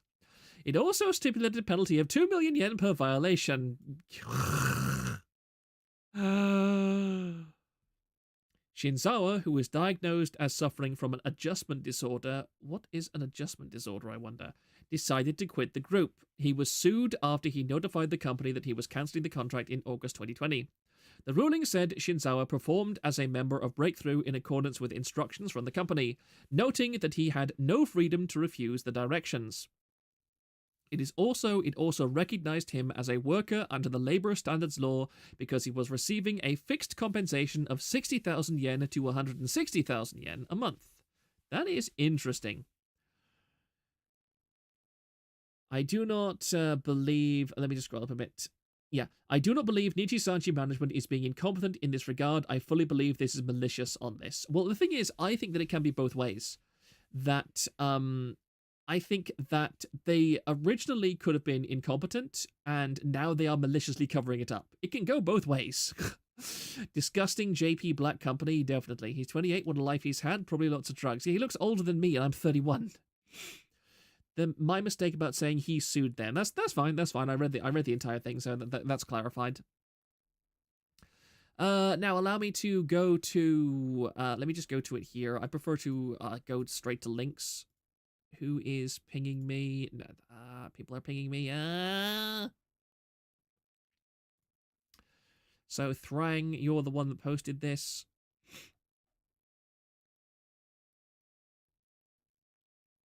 Null has written an essay at Kirsha. Wait,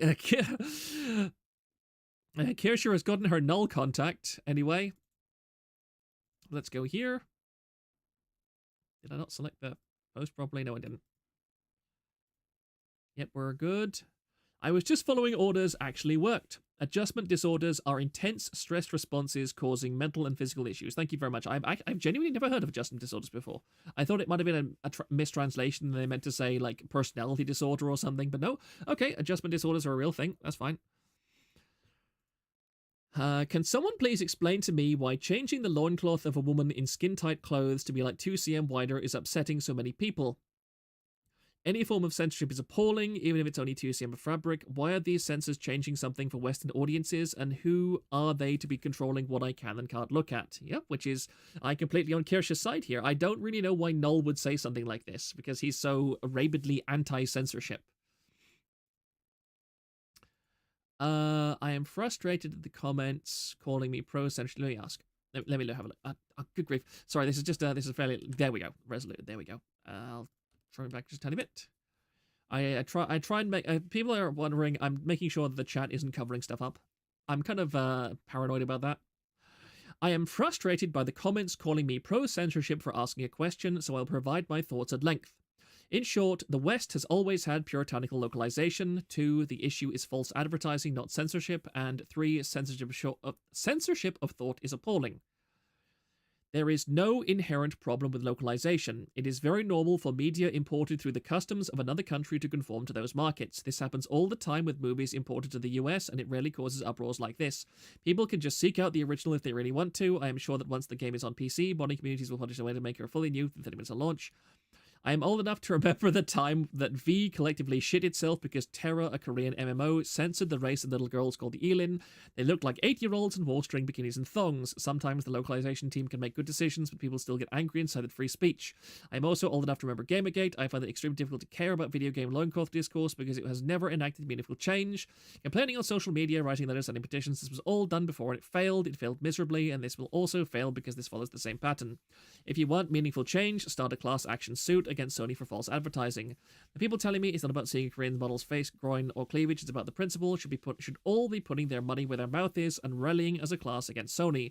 I am 100% in favor of suing Sony for any reason because they suck.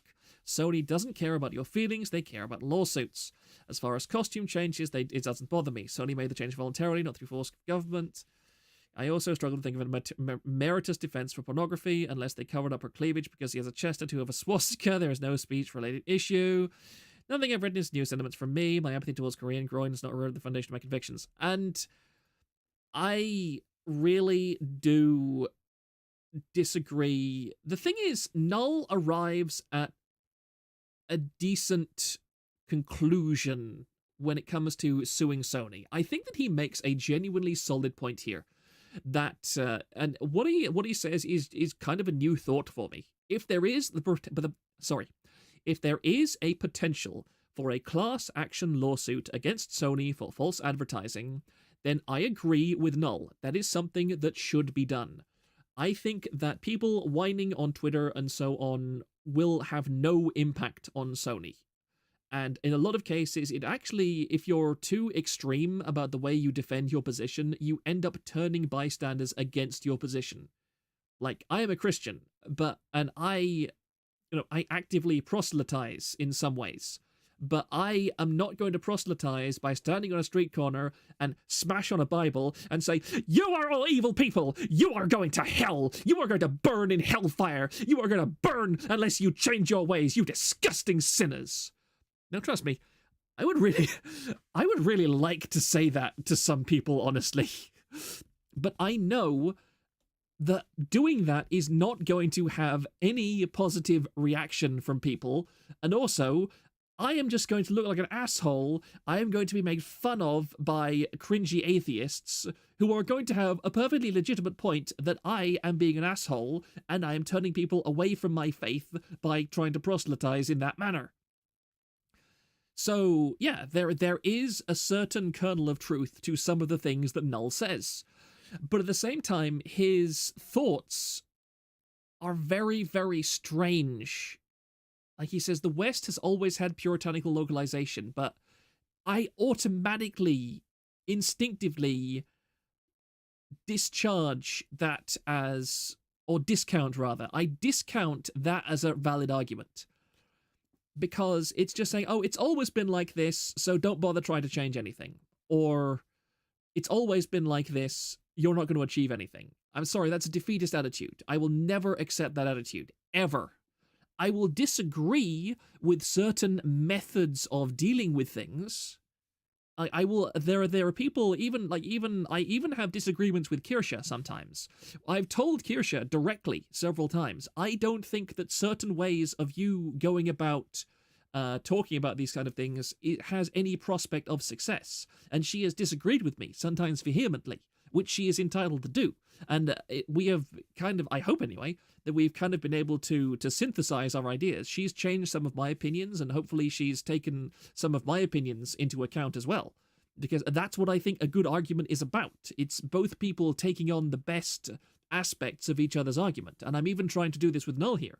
Because again, while I think a lot of Null's points are wrong, his point about a class action lawsuit is probably pretty valid. I disagree it's always been like this. Anime was a significantly healthier scene when it was niche and there was assumed buying to find it as a Western fan. I think you mean that was assumed. Since Nintendo's seal of approval, IIRC, is to prevent games like Custer's Revenge. Class action lawsuits only worked for something with generic judges. The geriatric... Sorry, I apologize. Why am I mumbling my words so bad? geriatric judges would care about, and video game booba is not one of them. I agree there would be no impact on them unless you are woke journalists and / or are a K-pop stan. Buy in. I've got you. I understand someone. F Sony for Senran Kagura. I think I actually bought Senran Kagura at some point. I've never played it. It's just sat on my hard drive. I think I got it for like 99 cents or something in a discount, in Steam discount. Just like, hey, that looks cute. Null is an obese homosexual. Why wouldn't he say something completely stupid? I mean, I have immense levels of sympathy for Null. Because he has been collectively shit on by enormously powerful and malicious people. And he's had to deal with far more nonsense in his life than any person should have, ever. And the fact that he is still sane after all that he has been through is a testimony to him being a very strong person.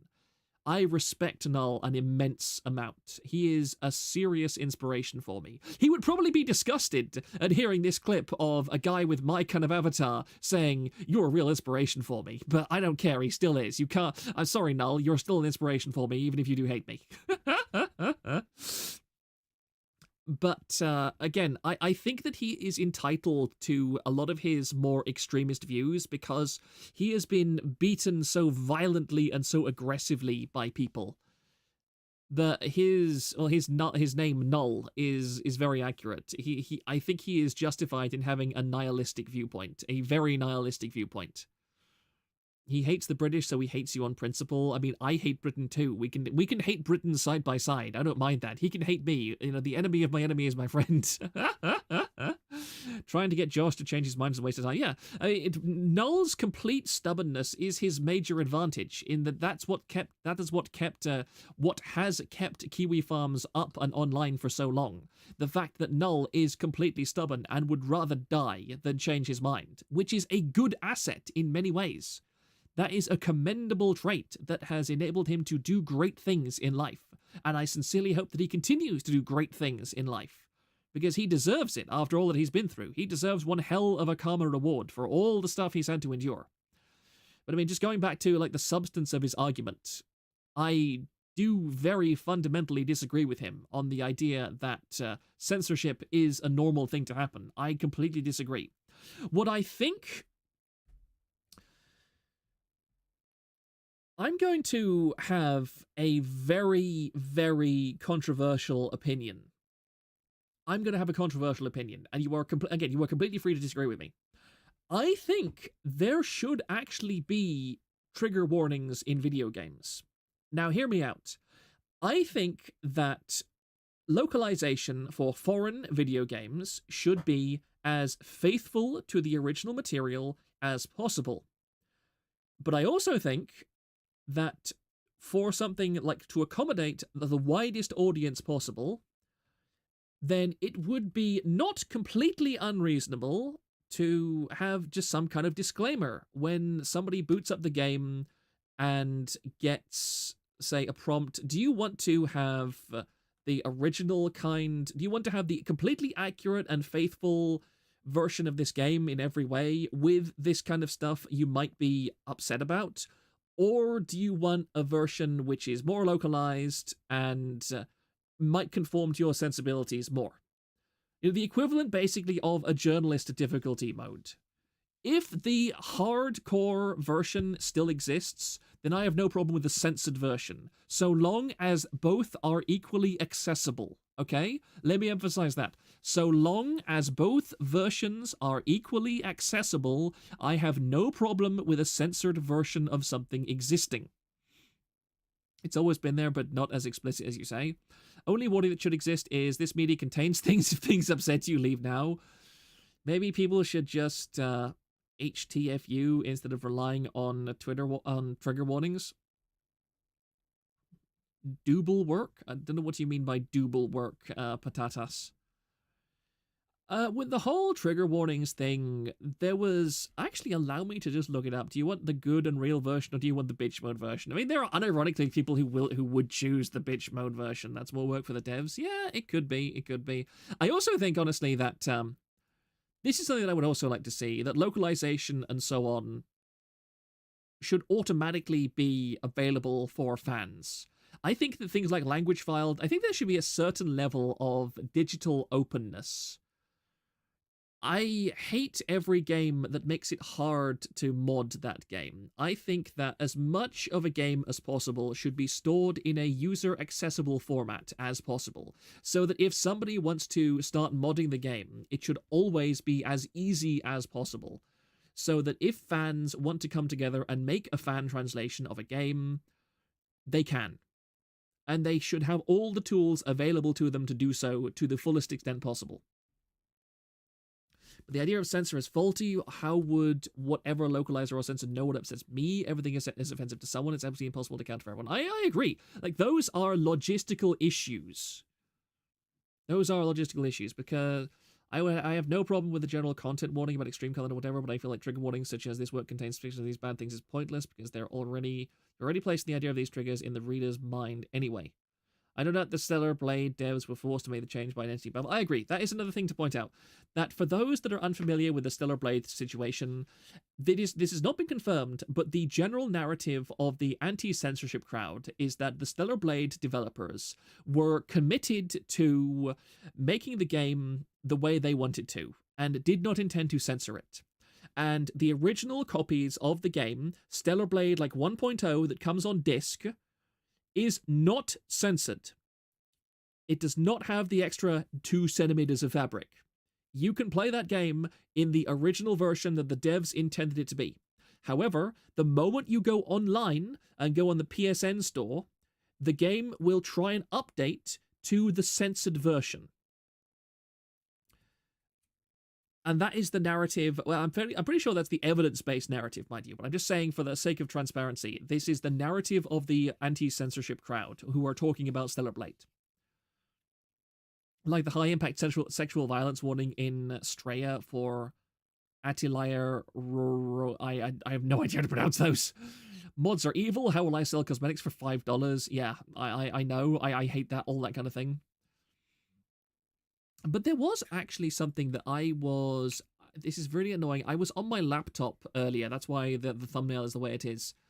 Let me go to my history on YouTube and see if I can find if it saved my history. This is why modern therapy sucks. I want to play this video because because we're talking about trigger warnings and so on now.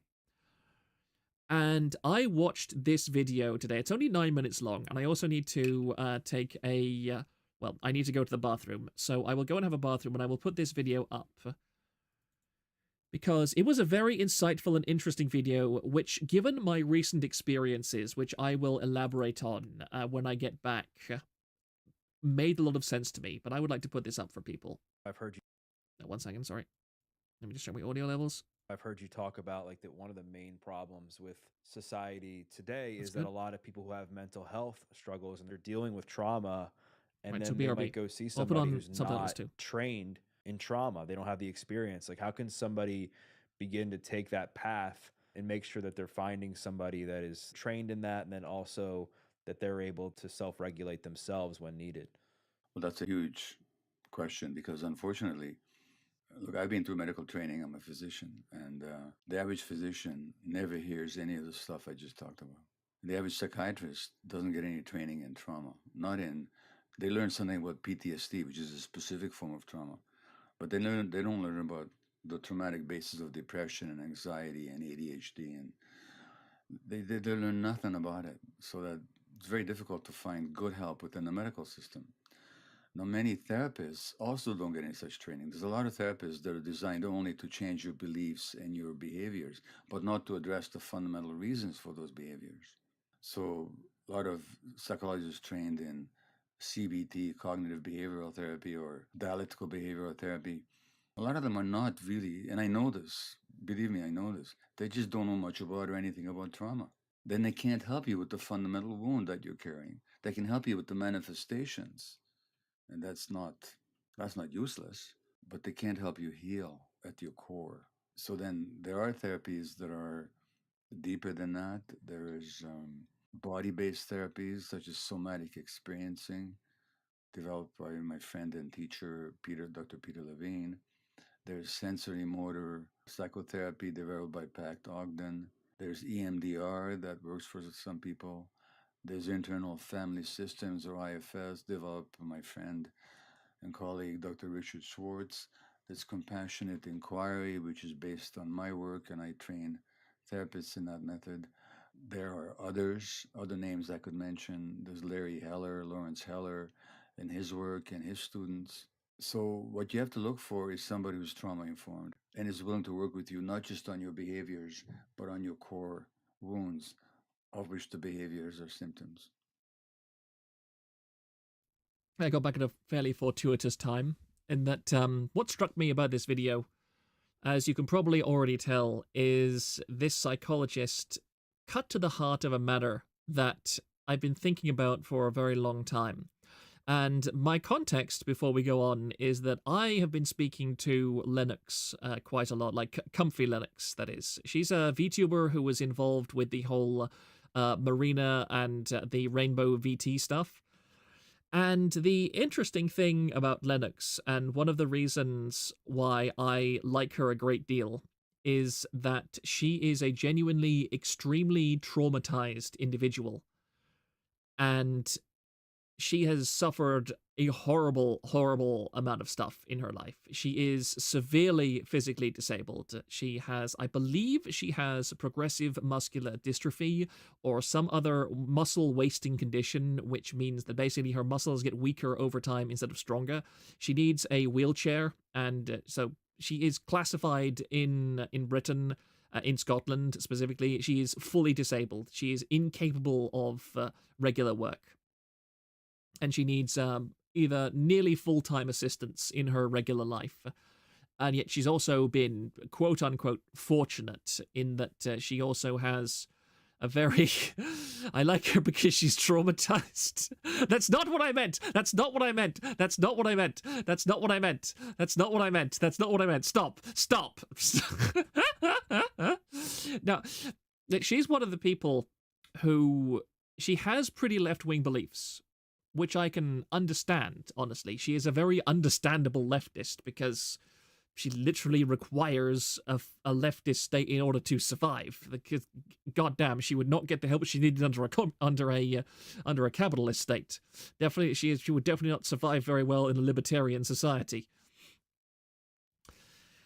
But yeah, she has these problems, but she is fortunate enough to also have a pretty high IQ overall. She is very intelligent, and she's very cognizant of her issues and problems, and she's able to discuss them very effectively. And it's very interesting because I am classified as disabled because I have ADHD and I have autism, which doesn't show very much in my streams above my personality, but I think honestly I've grown out of it an awful lot, but I used to be far, far worse in many, many ways. But I'm also fortunate in that I am fully physically able. I've started exercising, working out, and all that kind of stuff. I'm classified, legally I'm classified as disabled. If that was, I'm not sure if I think I've mentioned that before on stream before. Like, that was something, honestly, it's a holdover from my childhood when I had far, far worse autism symptoms than I have now. Currently catching up, you asked if anyone reached out to Doki from Niji. She collabed with Yugo. Also, someone said Nina never collabed with Selene. That's incorrect. Nina was in a major chunk of B-Drill stream. Okay.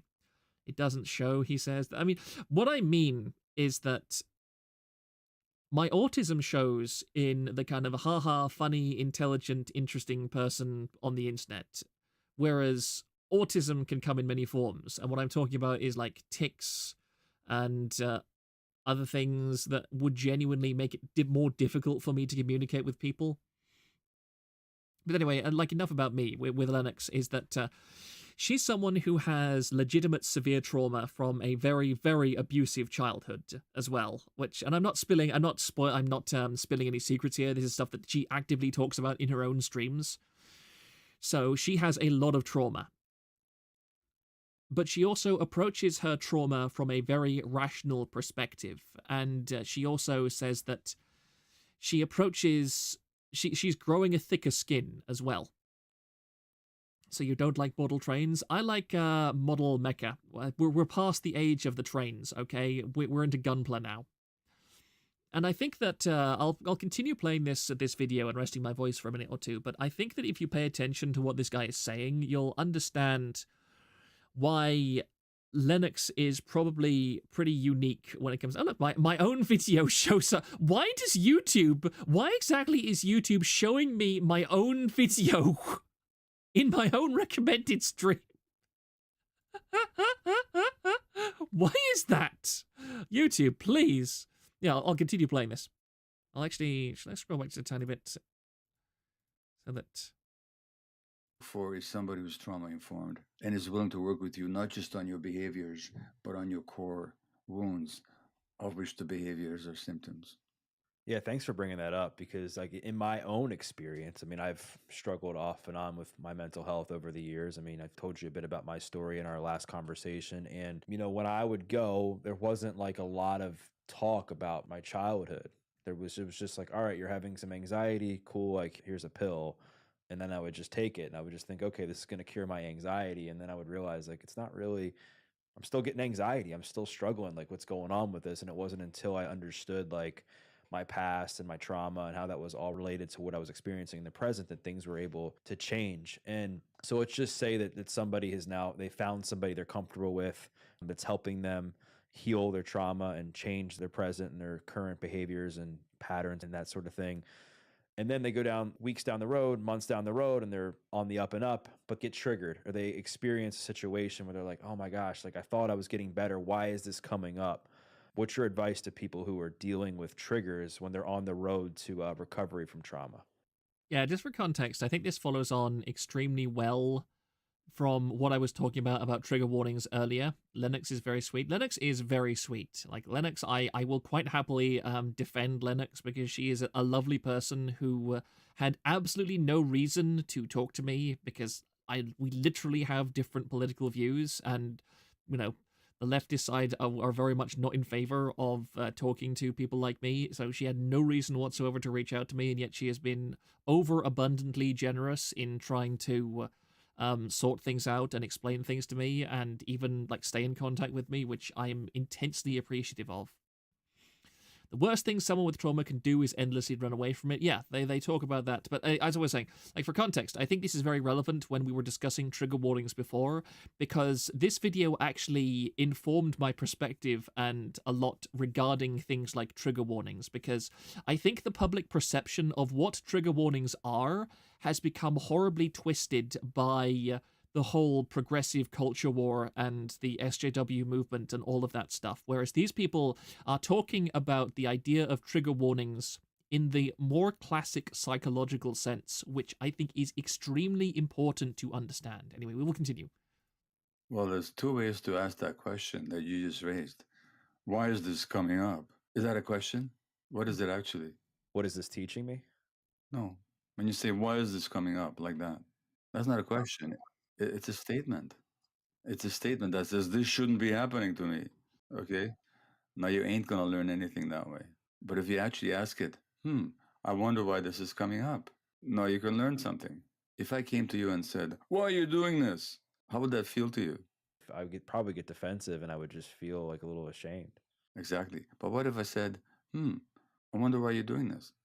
It would force me to think a little bit and practice the pause and say, well, I don't know if it would force you, but at least they would invite you, right?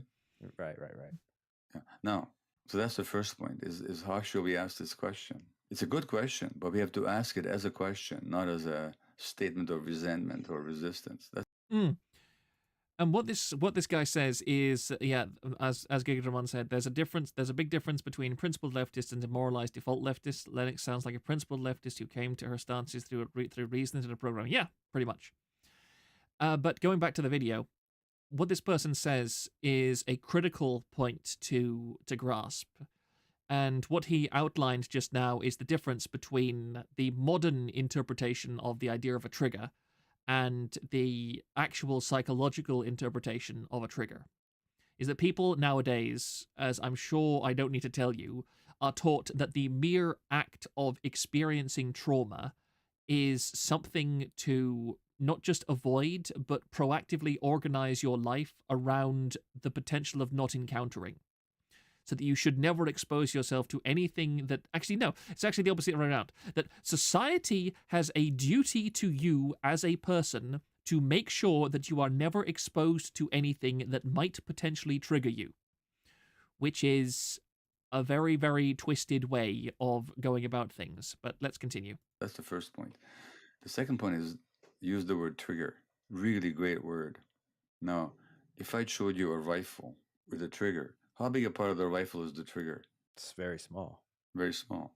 For that trigger to set off anything, what there has to be? There has to be a mechanism to deliver ammunition. There has to be ammunition. There has to be an explosive charge. When I get triggered, let's say you say something to me and I get triggered. What you said was a very small little thing. I'm the one who's got the explosive charge. And again, this guy is saying something that a modern leftist would completely and fundamentally disagree with, but I think is just complete and obvious common sense.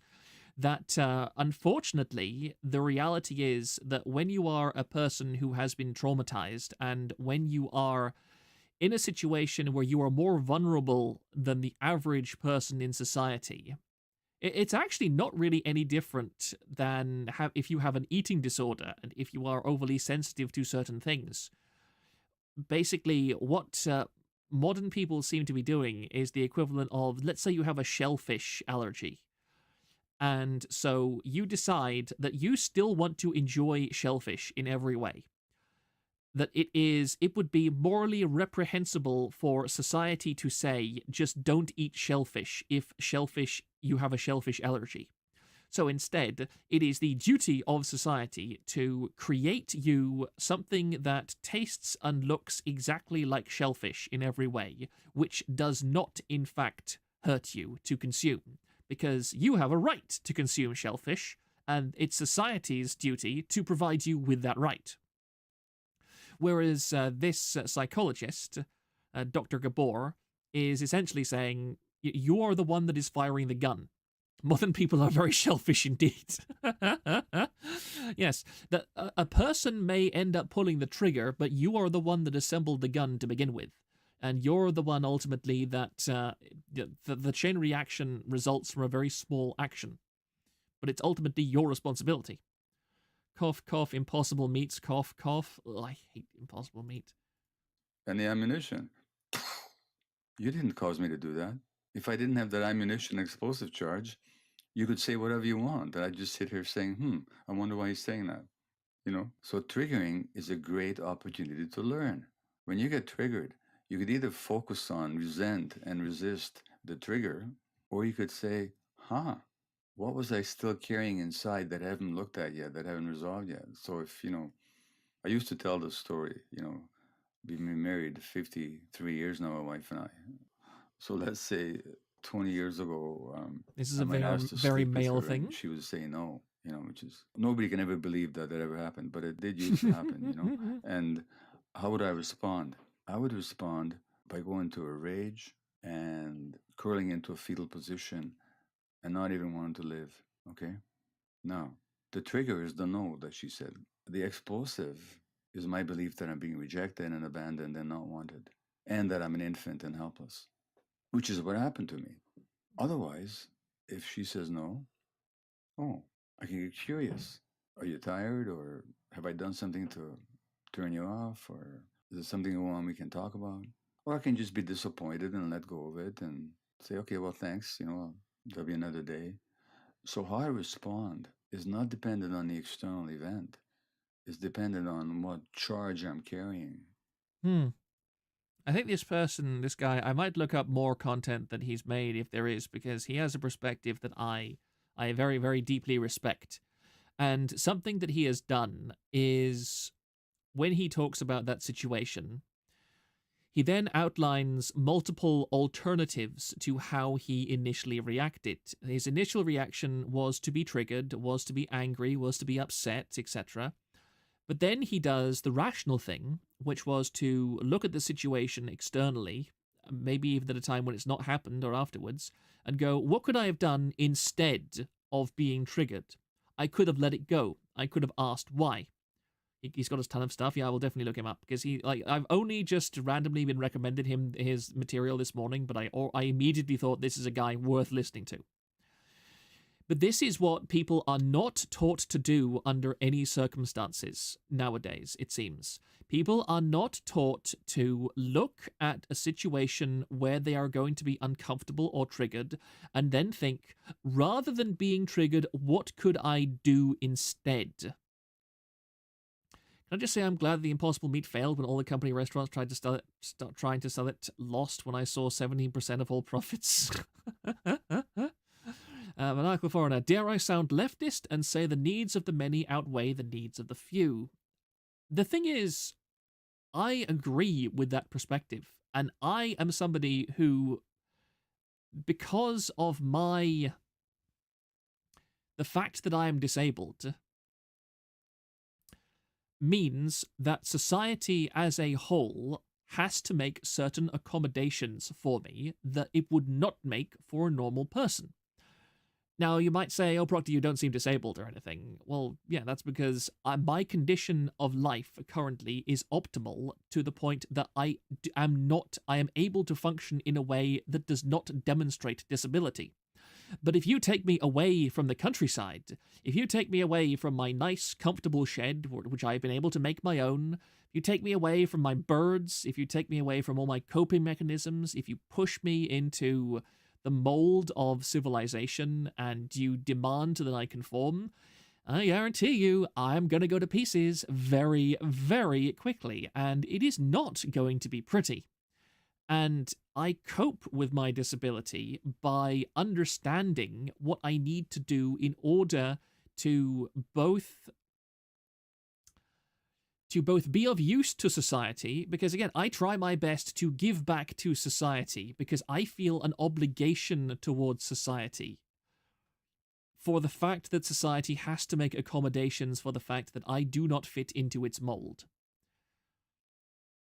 And as Maniacal Foreigner said, it is a moral thing to do to say the needs of the many outweigh the needs of the few, that you are not special. You are special in terms of your needs. You are not special in terms of your rights. You have the exact same rights as everybody else. The fact that you are disabled, the fact that you are underprivileged, etc., does not give you any intrinsic advantages or rights or anything like that whatsoever. It's up to you to make up the difference.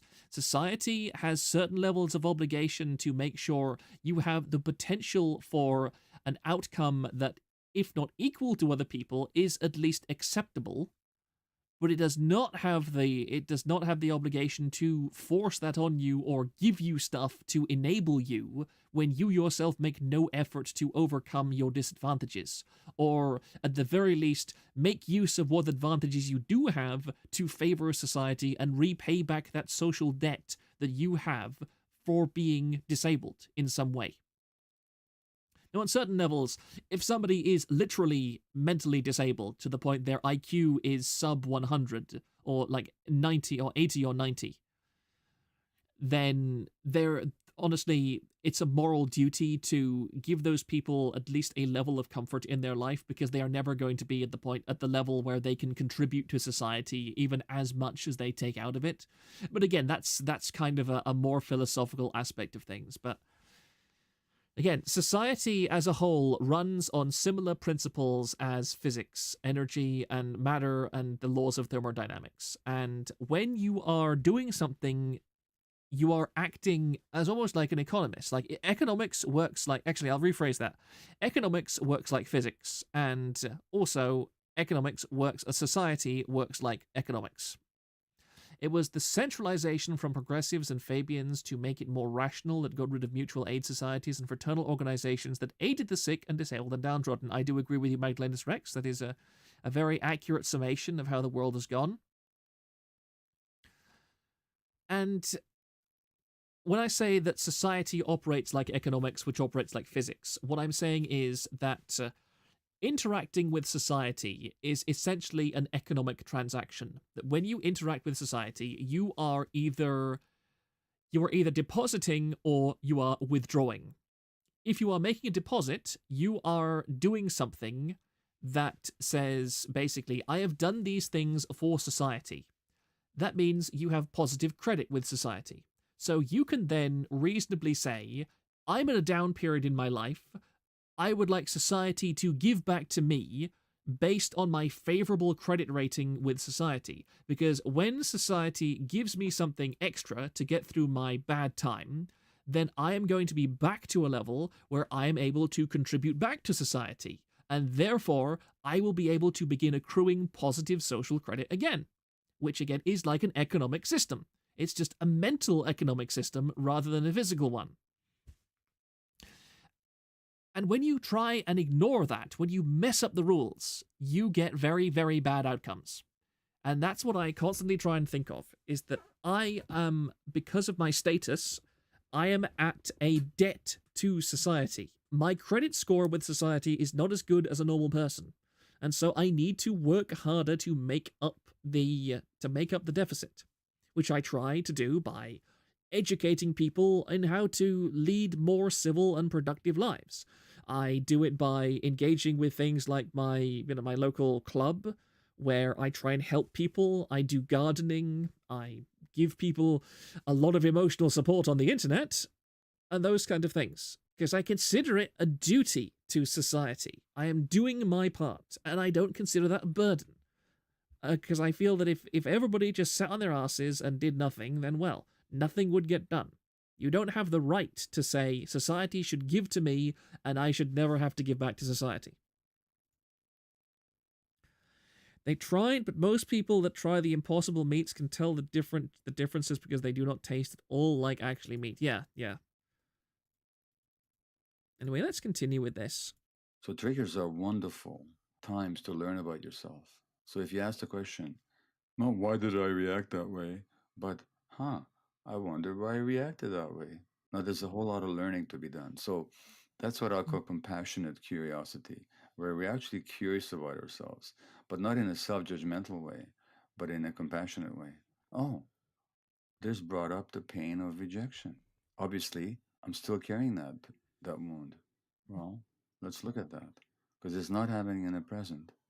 I'm glad you brought that up, and that we have to change the language and how we talk to ourselves during those moments, because for me personally, I'm extremely hard on myself. So that like voice that you were saying, like, like, why is this happening, or why is it doing this to me? Like, that's something that I've said in my life very, very frequently because of the fact that I'm really hard on myself. I sometimes, when something doesn't go my way, or when I get triggered or bothered by something, even though I've done a lot of work on myself, I'm so hard on myself because I'm like, gosh, like I'm better than this. I know I should be doing better than this. So that was really eye-opening for me. So thanks for sharing that. Well, and that voice in your head that tells you all that stuff. In this book, I actually talk about getting into a relationship with that voice, because this is what I call a stupid friend, because at some point, that voice came along when you were quite small. See, if you were suffering as a kid or things weren't going well, there's two assumptions a child could make unconsciously. One is, the world is dangerous, my parents don't know how to love me, value me, I can't trust anybody, I'm all alone, I'm going to suffer in this world.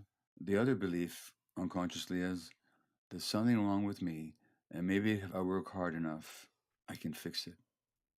Which is a very, very, very illegal thing to tell people nowadays. You're not allowed to tell people, problem isn't with society, it's with you.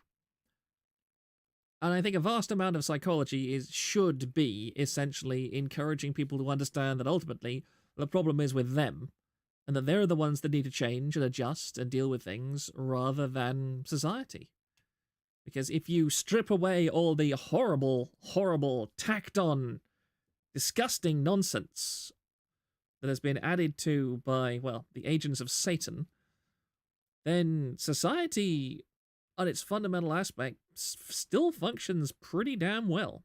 People still do tend to act like rational actors. I'll just finish this video because it's only about a minute or two longer. Now, which belief is more protective for the child, do you think? The second one is more protective. Can people hear the rain when I speak, by the way? Because it started to rain quite heavily on my roof. Exactly. So it came along as kind of a friend to keep you going. It's a friend. I say it's a stupid friend. The reason I'm joking when I call it stupid, but the stupidity comes in because it doesn't learn that you're no longer that child. It keeps giving you the same message. So my suggestion, Doug, is next time you hear that voice, say hello to it and say, thank you. You know what? Because ask yourself, how old is that voice? I mean, how old were you when it first came along? I mean, I was young because I remember there was this idea that I developed about myself from when I was a child that I wasn't good enough because I wasn't picked for sports teams. I got yelled at a lot. So give me an age, 5, 6, 7. Yeah, I mean, I would say I was in elementary school, I think. Well, let's call him a 7-year-old. This voice is a 7-year-old kid telling you a story. So say hi to it. Hello, I got it. You're still working to make me better in this world, but you know what? Relax, kid. I can take care of it now. You know, it's just a little immature little friend. That's all it is. I would really love to share this with Kirsha and get her opinion on it. In fact, I think I will do that literally just after this video. I thought that she would enjoy this video because she's talked very extensively about how her experiences as a child have influenced her growing up and her family situation and all of that stuff. Please never think of improvement as one part that covers your whole. Improving is done by picking up each part of you, not lifting the whole rock. It's fine if you fail if you fail in one area, even though you improved in others. I do agree with you, honestly. Can't hear any rain, that's good. That being said, society does currently have its fair share of problems too. I mean, absolutely. And my way of dealing with those problems, at least on the internet, is to try and encourage people to seek out sources of good society and interact with good examples of society and positive examples of society so that they can see the contrast. Because I feel like, to me, the overwhelming majority of hopeless people in this world right at the moment simply do not know any better. They have no idea what a good society actually looks like. They have no idea what positivity actually truly means. And if nobody is there to teach them or show them, then they're never going to improve.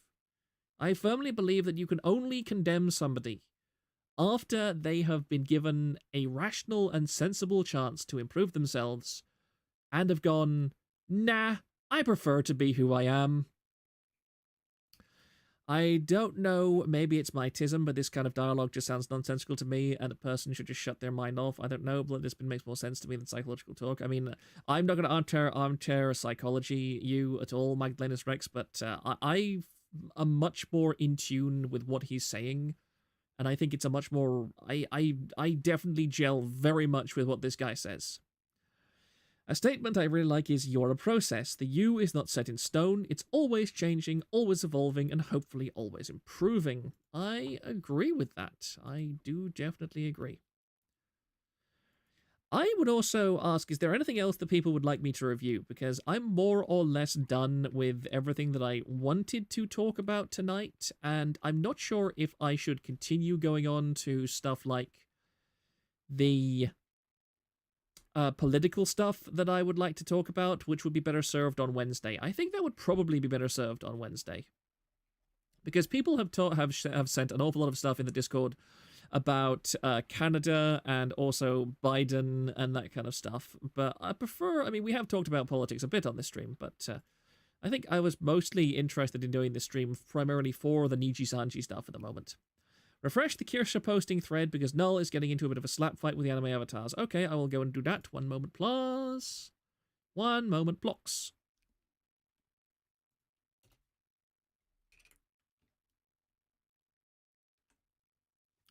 I don't think he's talking about Kirsha specifically here. He's getting a lot of other replies. Me, little girls shouldn't wear thongs, anime avatars, localization apologist, up against the wall, fingernails removed first for daring to use alien censorship as a good case of localization. Bro, these are straight up bangers. I'm making a collage. Just say you're pro censorship when it agrees with you. I don't need a text dump from a leftist to understand your stupid. Calling Null a leftist. Good grief.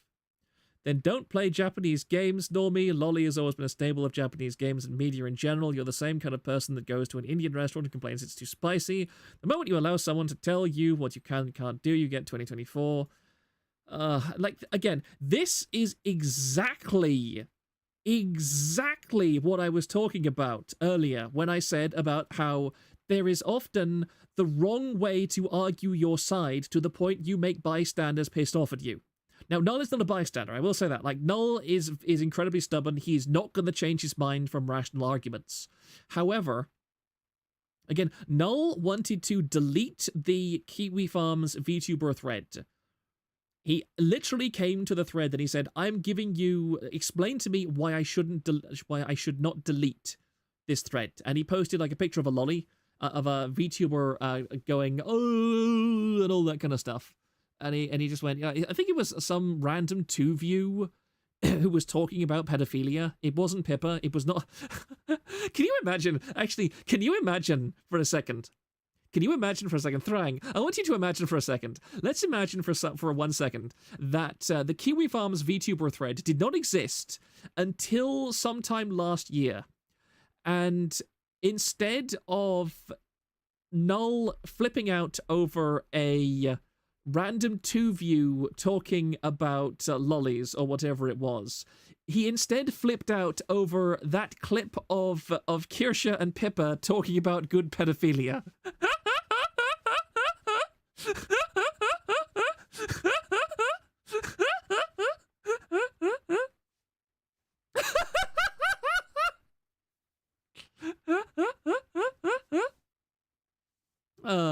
Null is a moron who doesn't understand part of a community, doesn't represent the whole. The thing is, I don't think he cares. I genuinely don't think he cares. I really don't think that Null cares. I mean, Null is a very kind of impulsive person. I think he's a very intelligent person, but he's also a very stubborn and impulsive person. But yeah, my point in all this is that this is why you should always be careful about making your arguments, and to make your arguments in a sane and rational and reasonable manner. There is a trap that I think an awful lot of people who are active on defending certain positions fall into. And I get it a lot. I've felt it a lot recently when I've been looking into the Israel versus Gaza war. And I've seen the same bad takes about it over and over and over and over and over and over and over and over and over and over and over again from people that I kind of know. That I feel, I don't respond to people on Twitter or nonsense about that when they talk about it, but when certain people that I at least know are in various discords that I share have bad takes based on information that I know for a fact is wrong, I feel very strongly motivated to correct them. And at first, I was like, look, I think that this viewpoint of yours isn't really based on reality. I would like to just explain my position to you. And these are the facts, and I'd like you to look at this, please, and maybe it'll help you gain a more nuanced perspective on this. And then by about the 7th or 8th time I saw it happen, I was like, okay, I am really annoyed at this. I am so tired. I am so pissed off at people repeating this nonsense. I am just going to make a snarky remark and say, you are wrong and an idiot.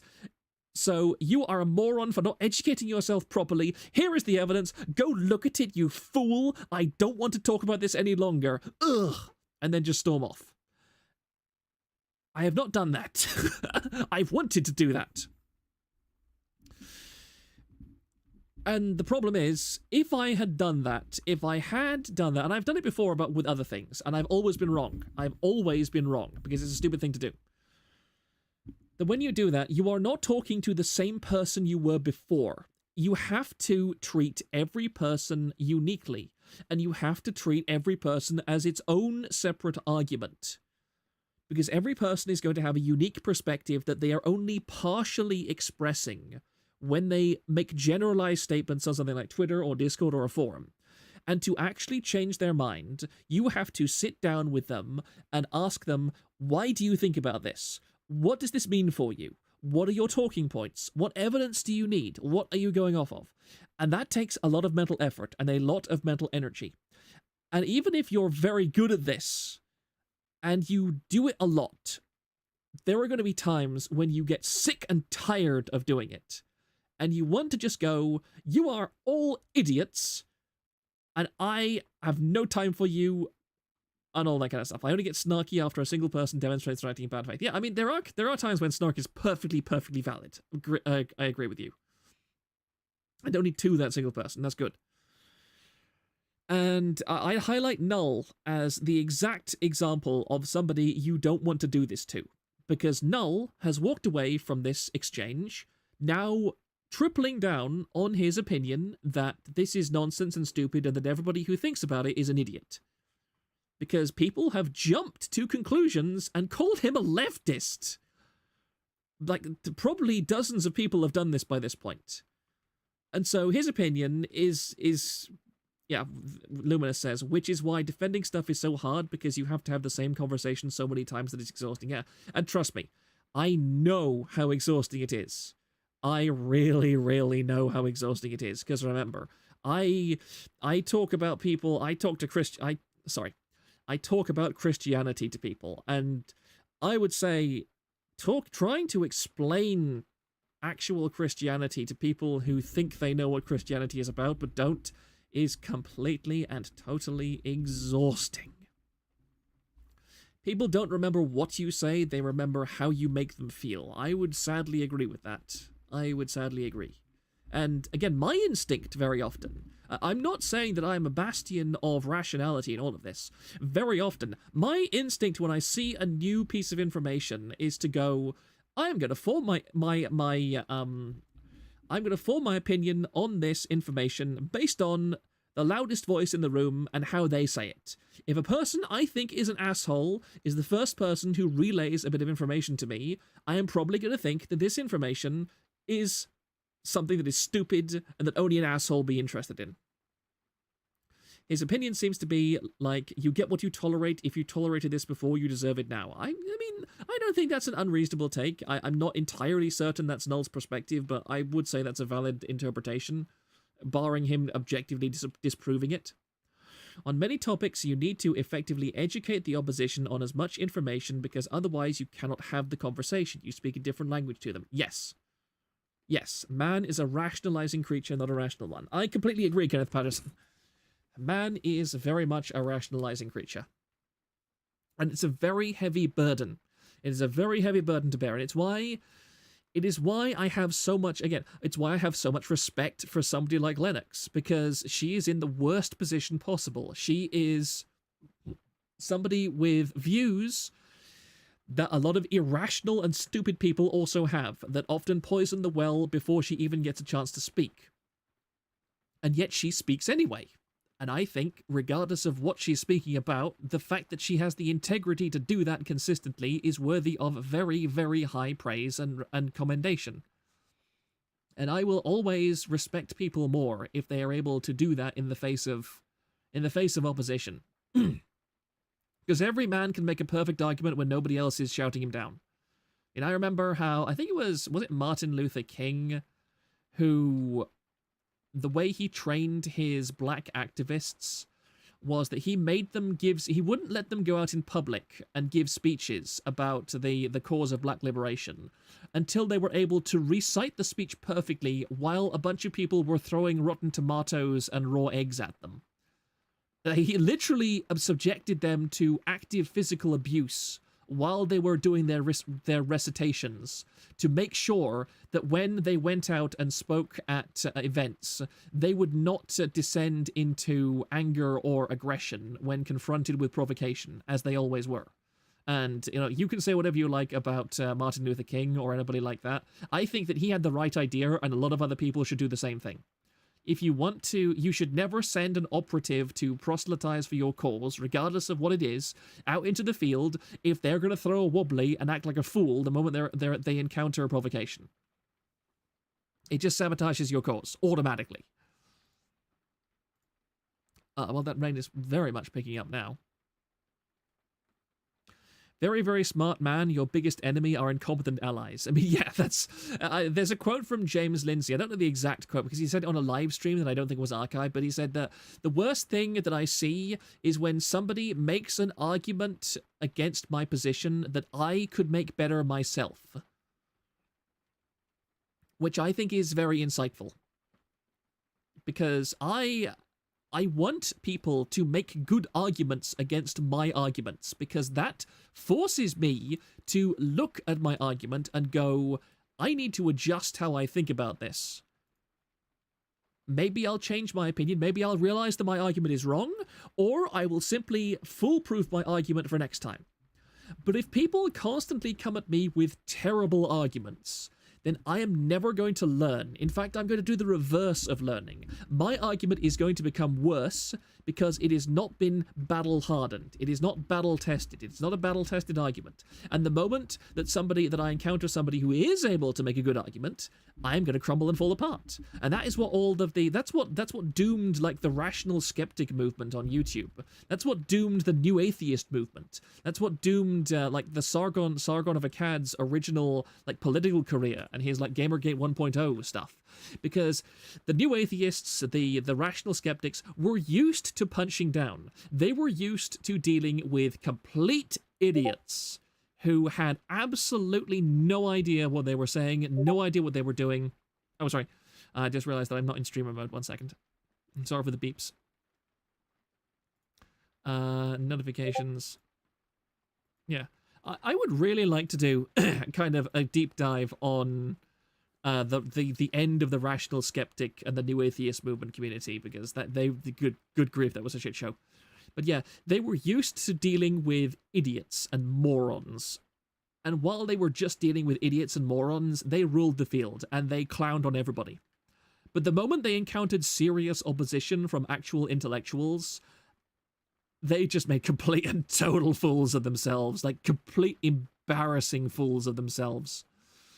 And I will never forget some of those clips that came out of people like Sargon and so on, and Destiny and so forth, just completely losing it. Proctor Shore is popular. This is somebody that I actually contacted them first. I sent them a link to something, and then they responded to me, but I didn't realize I hadn't put streamer mode back on. I've yet to hear a single good argument against my beliefs. I'm objectively correct about everything. I mean, I believe that the thing is, you can be objectively correct about something and still make a terrible argument. It's like, I firmly believe that abortion is murder, and that that is an objectively correct belief that I am never going to change. But I also know that if I give a bad argument on why abortion is murder, then I'm not going to convince everybody, and I'm actually going to hurt my own side by doing so. And it's stupid, and it's pointless, and it's meaningless. If I am correct about something, but I can't argue it correctly, I am better off shutting up and enduring the jeers, the taunts, and the provocation of other people than speaking up and harming my cause. Sargon at least seems to have chilled out since then. I mean, yeah, I think that a lot of people like that have gotten better in some ways, at the very least. I don't begrudge Sargon the success that he seems to have found, but I do kind of feel that he's still kind of... The rational skeptic era collapsed when it turned out these morons had the institutional power to nuke society, and their rational centrist nonsense turned out to be useless and whack, and the morons who were SJW types, I meant.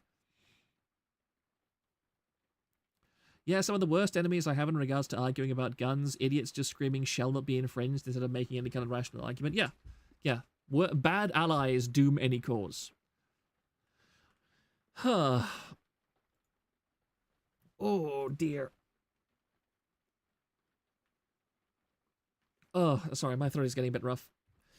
Anyway, I think that this is just about a good point to stop for tonight, because it's getting late. It's now 1:37 a.m. Not 1:37, but 12:37 a.m. And I've got people pinging me on Discord that I'd like to respond to, and I'd also like to collate some stuff for my next stream. And I really hope that everybody has enjoyed what was turned out to be kind of a half and half thing about Nijisanji, but also about a little bit of politics and philosophy too. What is deep dive on Sargon of Applebee's? I might do that sometime. Sargon may have chilled, but he feels like a man who is unmoored. I would overall agree with that as well. I think he still has very stupid attitudes on something. I mean, that's a problem that I have with all those kind of people. If you refresh the Kirshi thread one more time, there's another null post at the bottom. Okay, I'll do that then. I'll look at that null post. Whoops, that's not the tab that I had to hit. Whoops. Oh, yeah. No, that's the Nijisanji L thread.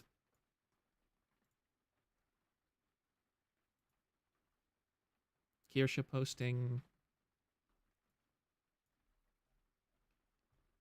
Wait, I've got lost in my tab. Sorry, I didn't realize I forgot I had that tab already open. I think they're well aware of the point they're making. The person is just a massive degenerate Coomer pedo. The idea of normal people being disgusted by lolly doesn't even register to them. No, it does. The V pedophiles see the Japanese pedophilia culture as a way to keep people out of their hobbies. They raise this point when lolicon is brought up on the image boards. Yeah, I mean, this is just a stupid anti-lolly circle jerk again. And again, I don't like a lolly. I am not a lolicon fan in any way. I think that lolicon, I actually agree with Null when he says that lolicon is a slippery slope. I would definitely consider anyone who is into like lolicon pornography to be audit that person's hard drive immediately. Somebody who just likes, say, Elin, somebody who finds Elin cute or finds like what the potatoes or something from Final Fantasy, like those girls who finds them cute. There's nothing wrong with that. Get over yourself. Stop being a fool. Again, the lolicon debate is the one thing where I absolutely hate having bad allies in. Because if I had absolute power, I would probably say, no, lolicon pornography is counted as illegal. Don't draw pictures of little girls getting molested. Lalafell, yeah, Lalafell. Lalafells are adorable. I really find Lalafels adorable. I hate lolly, but I hate people obsessed with hating on lolly even more. Yeah, there are more important things to deal with. If you want to go after actual pedophiles who share actual CP, go ahead. Don't mold at people on Twitter who have a lolly avatar. That is absolutely absurd. Absolutely idiotic. I mean, why exactly do you think I have somebody like Koinuko on stream sometimes, you know, with the Torakura stuff? Like, she is an aggressively pro-lolly person, but I don't think she's a pedophile, okay? So that's why I don't mind.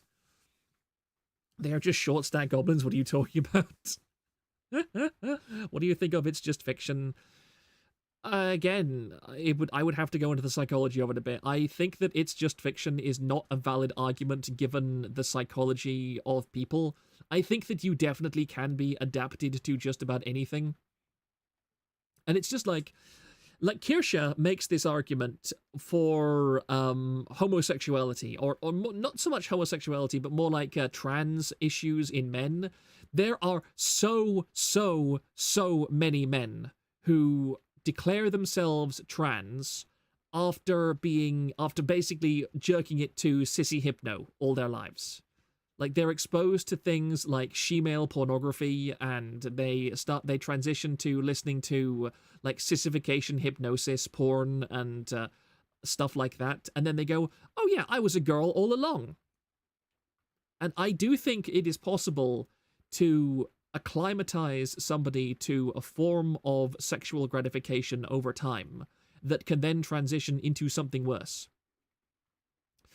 If someone gets their rocks off to drawings of underage-looking girls getting molested, even if it's just fiction, it certainly says something about the consumer and their taste. Exactly. Thrang puts it very better. Thrang puts it very well. My opinion is you're not committing a crime, but if I have kids, I sure as shit am not letting you anywhere near them. Exactly. And I think that's a perfectly rational attitude. If I knew somebody in my neighborhood was an active consumer of lolicon pornography, my children are not visiting that person's house, ever. That is my social right. I meant to say Thrang puts it very good, or in a very good way, but then I kind of transitioned through a different sentence style. I'm saying transition a lot. I don't know why. I actually like the word transition quite a bit. It's a nice sounding word, and I'm very sad that it's gotten co-opted and broken up so badly by the people that we have talked about it quite a lot already. And also, from Null's perspective as well, I can understand Null's perspective because Null used to run image boards, and image boards, Proctor wouldn't let his kids talk with Simrai's kids. No, definitely not. Definitely not.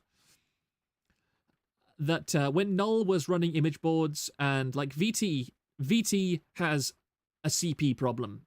You just can't get away from it. Like, people have run into CP rings being openly shared on VT and similar image boards. Yeah, Null had to deal with pedophiles hiding CP in lolicon stuff. Exactly. I can understand Null's perspective, and I think that he has. That's why I don't like go after him a huge amount about it. I don't say, "Oh, Null, that's that idiot. He's a fool." No, Null has a perfectly valid reason for hating lolicon, because again, it's an association. He intrinsically associates it with actual people sharing child pornography using lolicon as it's just a drawing, bro excuse. Like, there are legitimate people out there. He saw the worst of humanity, precisely. To be frank, your children shouldn't be visiting anyone's house unless you really, really trust them, and even then there's a risk. Most of the PDF stuff is crime of opportunity. I agree. Is Kuririnji actually a kindergarten teacher, or is that just a meme? I'm pretty sure you got CP rings on Discord. Yeah, I mean, they do, but you're at least not likely to stumble into them randomly browsing a Discord server. Is Kuririnji actually a kindergarten? Sorry, I already read that. Like actual CP, not lolly hentai, I understand that. Yeah. For Jackie, for context, what would happen on 8chan is that Null ran 8chan. If I get it wrong, Thrang will probably correct me, but from what I understand, Null ran 8chan on a very hardcore libertarian anti-censorship attitude, and his attitude was like, I don't want to censor anything as much as I possibly can. And so what pedophiles would do is they would go to 8chan and they would post pictures of lolicon or even little girls and all this kind of stuff. And they would say to Null, you're a libertarian, you said you don't want to censor, look at this image. This image is not pornographic. It's just a little girl wearing a miniskirt. What exactly is wrong about that? You know, it's not illegal. I'm not posting anything illegal. You said you'd only ban stuff that was illegal. So, mate, why can't I just post pictures of little girls and little boys? Why can't I? You know, what's the harm in that? Your own rules say that I can post this. And then it would inevitably turn out that they were like fishing for other people who were into the actual stuff, and they would get together via 8chan, and then they would distribute CP via connections made on 8chan through that, basically. Yeah, as Thrang said, the pedophiles would hide real life CP links embedded in the images of lolicon hentai. Yep, that's basically how it worked. And that's why Null has such a knee-jerk and trigger reaction to this, because he has genuinely seen people who unironically are pedophiles and use that, look, it's just a drawing, don't come after me, bro. I mean, I actually like Shion and Panko, but I find most lolly stuff absolutely repulsive. I mean, yeah, but I mean, I like Panko too. Like, I even think that Panko's design is adorable, and I think that Panko's, like, I've seen Panko art of Panko in, like, a bikini and so on that I don't think is even appealing to that kind of thing. I don't look at it and go, oh, this is trying to get me to think of a sexualized child. No, I think of it's a cute, small raccoon girl. This is not an infant. This is not a child. It is an adult with a small body. Can't have freedom without defending it from bad actors. Full-on freedom for everyone stuff is a well-meaning idea, but will always go bad. Yeah. You like Panko because she's a lolly. I like her because she's a racist. We are not the same. Yeah, I mean, 10 seconds of watching a Panko stream, that's not a lolly character. And I mean character as in, like, the whole of the character, as in her personality and everything. There's nothing lolly, ooh-woo, cutesy, aren't I an adorable little girl action to her character. No, Panko is a crass and pretty direct adult woman speaking with a small character as a representation. Every time I look at Panko art, I just focus on the tail. I mean, I focus on the tail of all art, so...